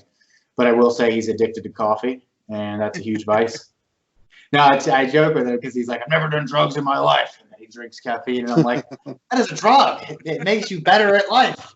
It's a performance-enhancing drug that's just widely acceptable by the entire world. Like, but caffeine is a performance-enhancing drug. Tell me any different. I see Lance I'm about Storm to as a enhance black my coffee. performance right now, Brian. Yeah, he's enhancing himself right now. You know what I mean? It's like you take a boner pill. That's a performance-enhancing drug, right? There you go. Is he a black coffee drinker? It looks like Brian, So let me ask you a that's question, Brian. the formula, right? You got to have 2 out of 3, and if you have all 3, then you're the perfect package. You're you're Chris Jericho, right? Brian, I had a guy on the show the other night. We had a Pro Wrestling Hall of Famer on the show the other night, Doc Diamond, Hall of Fame wrestler and trainer.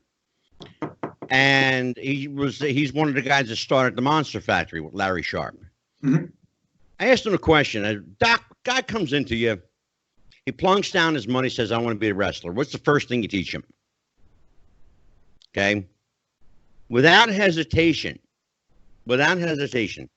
first thing he teaches him, who are you? Who are you? It's the first thing he teaches him. Who is this guy?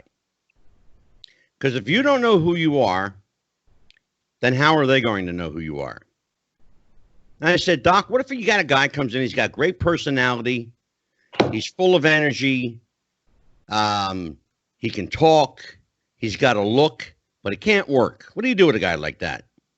And without hesitation, and Mikey and Dan will tell you, he said, you make him a manager.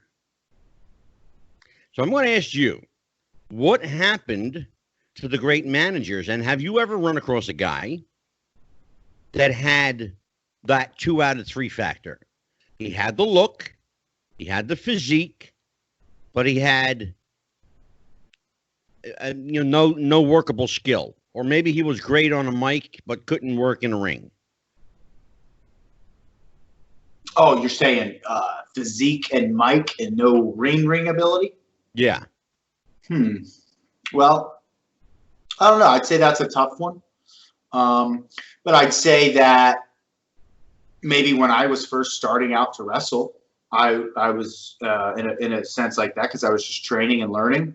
But I took to the promos very well, and I was natural at that. And I was already in better shape than everybody at the training camp.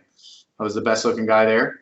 So I think when you take a guy, for instance, I got a lot of guys that I knew that I grew up with that are extremely charismatic, super funny, really cocky guys that could talk shit and everything.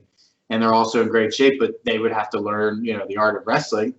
So I think, when it comes to picking up random guys off the streets or from the gym, like a bodybuilder or something, they're probably going to be less knowledgeable about wrestling and work rate and everything, but they might be really good at those other 2 things. So, but what you have in wrestling a lot now is young kids that grew up as big fans. So they've seen all the matches, they've seen all the moves, and they've been trying to train. They've been trying to break in since they were 12. So they have really good in-ring skills. But because they were maybe a little more introverted growing up, they don't have the mic, or maybe they spent so much time training and watching film that they didn't take the working out as serious, Brian, what's the one thing that makes a guy untrainable? I think untrainable. I mean, that just comes down to your attitude, right? And your attention span. If you're a guy like me that went to college and finished school and went and trained at a corporate job and was coachable there and got to make a living like that.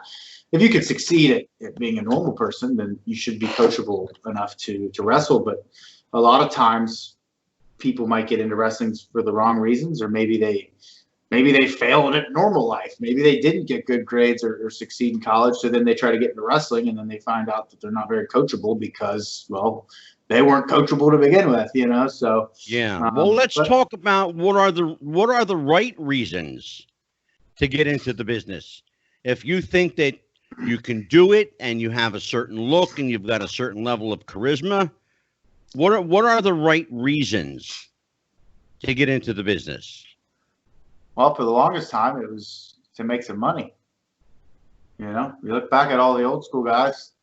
They weren't trying to take it too many bumps. They weren't trying to pop the boys. They were trying to work as little as they could and make the most money out of it and get every little drop out of every little pop, and every bump meant something. So if you look at history, the best reason to get in the business was to get money and to get famous. I know that's why my dad was trying to be in the NFL. He loved football, he loved hockey, and he loved wrestling, but his main motivation was to make a living and to have a good life for his family and his kids. Yeah. And all too often we lose sight of that today. Too many kids are willing to wrestle for little or no pay, and then they kill the business. And in turn, they might continue with their career of being passionate wrestlers, but they may never, ask for a raise, or they may never push for that. They may never push for that big push because they're happy with just being a wrestler.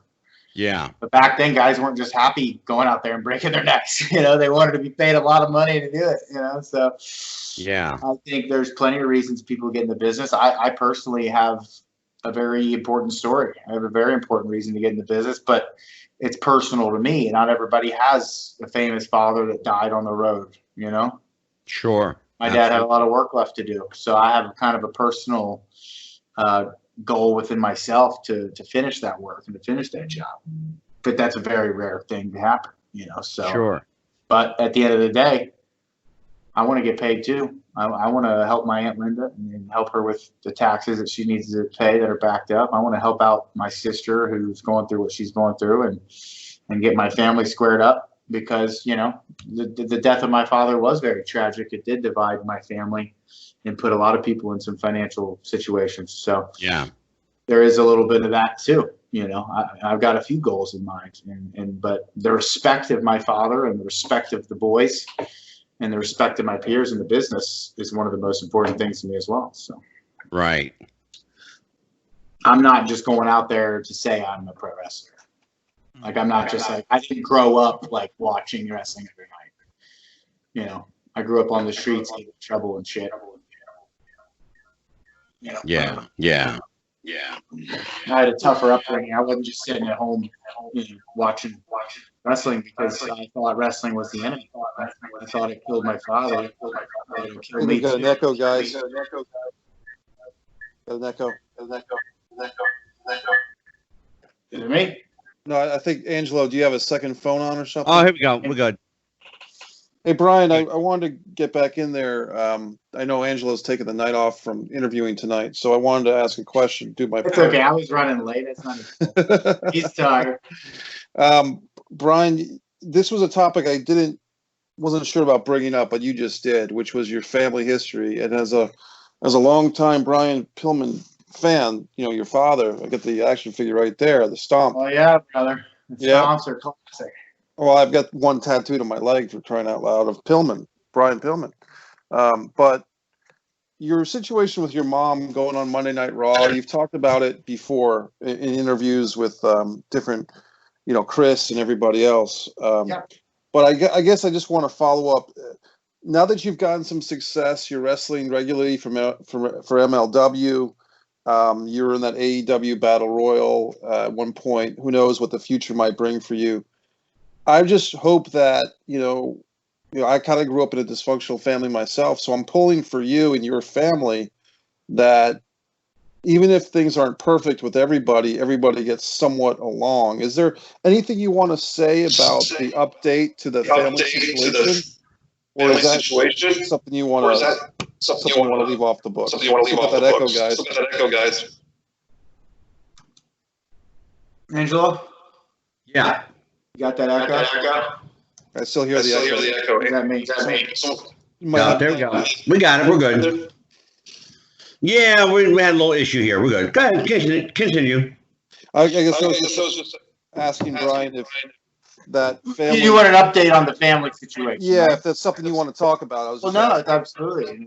It's a big reason that I'm in this business, and I'm trying to, I'm trying to build something back up. I'm trying to create a family within the Pillman name again.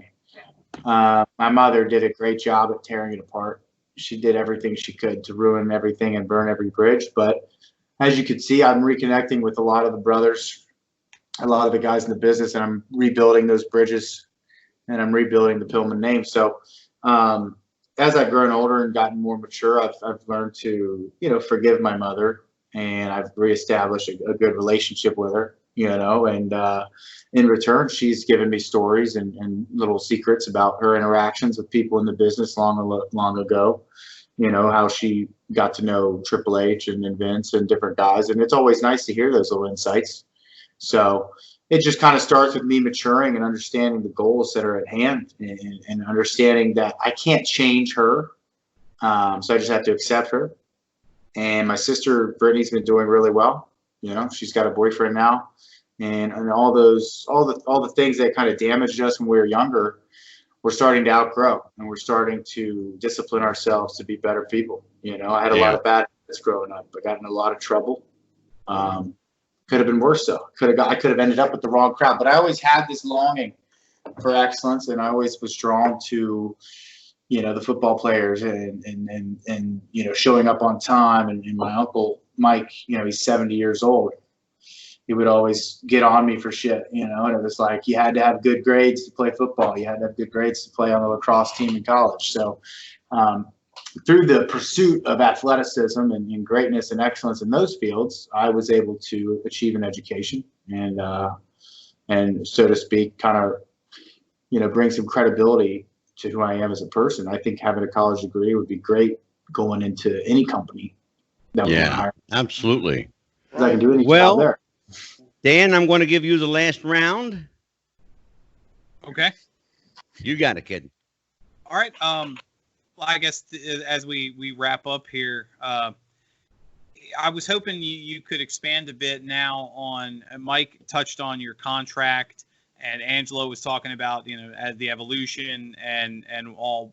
We really wanted to get into your goals and how you're going to get there. Mm-hmm. So final question. And now, as the world starts to reopen, what is your main goal, say, by the end of the year, and how do you plan on working towards it? Well, I'll tell you, being a part of MLW is a very, very ambitious company. They were very ambitious to bring me on early in my career, and they put me out on TV before maybe other companies would have thought I was ready. But they allowed me to mature, and they allowed me to kind of come into my own. And for that fact alone, I think it's very possible that I could be the face of MLW, be the face of the company within the next couple of years. Now, with the virus and everything going on and all that, I don't know what the future holds in the immediate future, but I know that they're working on a deal with me, and I'll decide whether it's the right deal for me going forward. But so far, the company's taken great care of me. They protected me. They put me with all the right guys. They never tried to bury me. So as far as I'm concerned, if everything lines up with them, you'll see me with them for at least another year or two, and try to be on top of that company before I bridge over to the next one. But you never know. Things might not see eye to eye. I don't know. I'm gonna keep talking with them and figuring out. This whole pandemic has thrown a wrench into everything. Yeah. And as much as I love the company and want to stay there, I can't tell you exactly how that's going to happen or where I'm going to end up. So right now I'm just trying to keep everything more or less under wraps, and just happy to have been a part of it.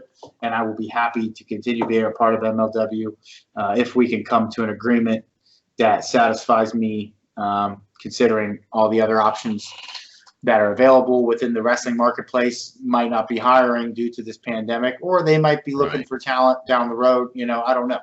But I think the best case scenario is to just see what happens with the rest of the world opening up and start working out a deal with MLW. So sounds like a plan, Brian. Yeah, maybe an extension of some sort, just to kind of finish up the business we had planned and the cool storylines. We were going to do a big hair match and stuff, and so lots on the rise. And MLW is a very ambitious company. Absolutely. I believe they can get to the point where they're really paying guys some serious money, and I want to be one of those people on top of the business when they do. So the company has roots from 2001 with Dusty Rhodes in Florida, from what I understand. There's footage of Dusty. They got all kinds of history, so they're always going to be a part of wrestling as far as the independent scene goes. They'll always be a bridge to the bigger companies, and if all goes well, they'll be competing with those bigger companies before too long. So I actually was friends when I was younger with Rich Bahini, the commentator. Oh, he's the best. Yeah. Rich Bahini and I went to a hockey game because Rich was a huge hockey fan as well. In fact, he used to do hockey commentary. We were buddies in Rhode Island before he moved on. So congratulations to everyone at MLW, because the product shows that the people there work hard. Yeah. No, it's a really fun atmosphere. I love the way that they respect wrestling, and Court is very much same mindset as Vince, and how we're gonna tell stories and how we're gonna make money for guys, and I think Vince is obviously the most successful promoter in the world. So if I got a guy that used to learn under him, then we got a pretty smart guy running MLW. Awesome. Yeah. Well, I'll tell you what, I have no doubt that you'll succeed no matter where you go. I really, really believe that. And I want to thank you for joining us, and you are welcome back here anytime, and I'm sure we're going to bring you back. I have no doubt about that. So I will give you the opportunity. Plug away, my friend. Plug away. Hell yeah. Thank you guys for having me. You can follow me on Instagram at Flyin Brian 41, or Twitter at Flyin Brian Jr. And I think we have another one of these scheduled as well, right? I believe we do. Well, awesome. We'll look forward to being on that one. And what day Yes, will we be sir. doing that? I guess down the road. Hell, I'd bring it back every week if I could afford you.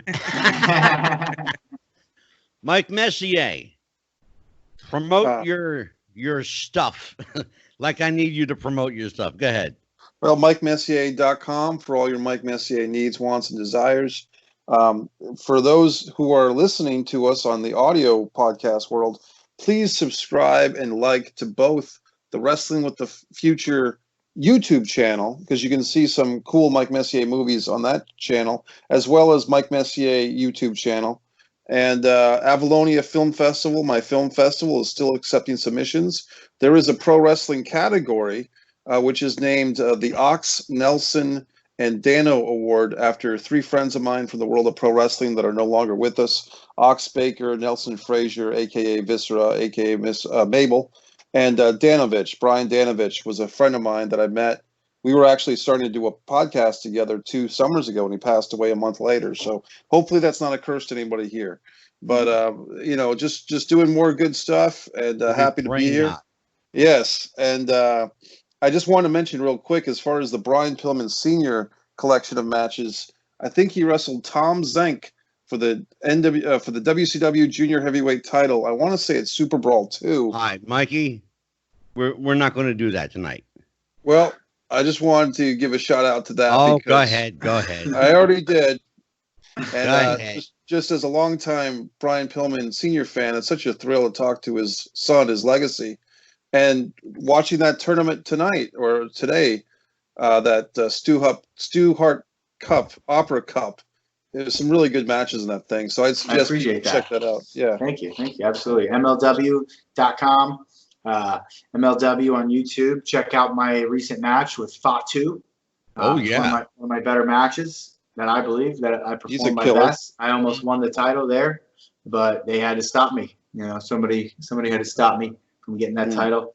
And also, most recent match was in Tijuana, Mexico with Davey Boy Smith Jr. against El Tejano and Escorpion. So that's a fun little tag match. I'm not the most tag wrestler in the world, but I'm getting better, and you're going to see a lot more of that from me in the future. All right. And Dan the Man, you are up. Well, like Mikey said, Wrestling with the Future, we're on Facebook, YouTube, and Twitter at Wrestling Future. That's no G. I'm on Twitter, the man underscore WWTF. So don't forget to like, share, and subscribe. Buy the T-shirt. Yes, sir. Back to you, Angela. All right. Well, for Brian Pillman Jr., for Mr. Marvelous himself, Mike Messier. Mm-hmm. If his name was a website, it would be MikeMessier.com. Thank Thank you guys for having me. I appreciate it. Thanks, Brian. Yeah, I'll try not to be late. And Dan, once again, is the man underscore WWTF on Twitter. And for myself, it's Angelo DeCipio on Facebook, Psychic Angelo on Twitter, at Wrestling Future on Twitter. We are available everywhere podcasts can be heard. We are right now on 122 platforms worldwide. And later this week, I have a very, very special announcement to make. Thursday evening, we will have the Memphis Flash himself, Superstar Bill Dundee, will be here for the entire show. Great guy. So, for Brian Pillman, for Mike Messier, and for Dan the Man, take care, everybody. Good night. See you next time. And happy wrestling. Take care. Bye-bye.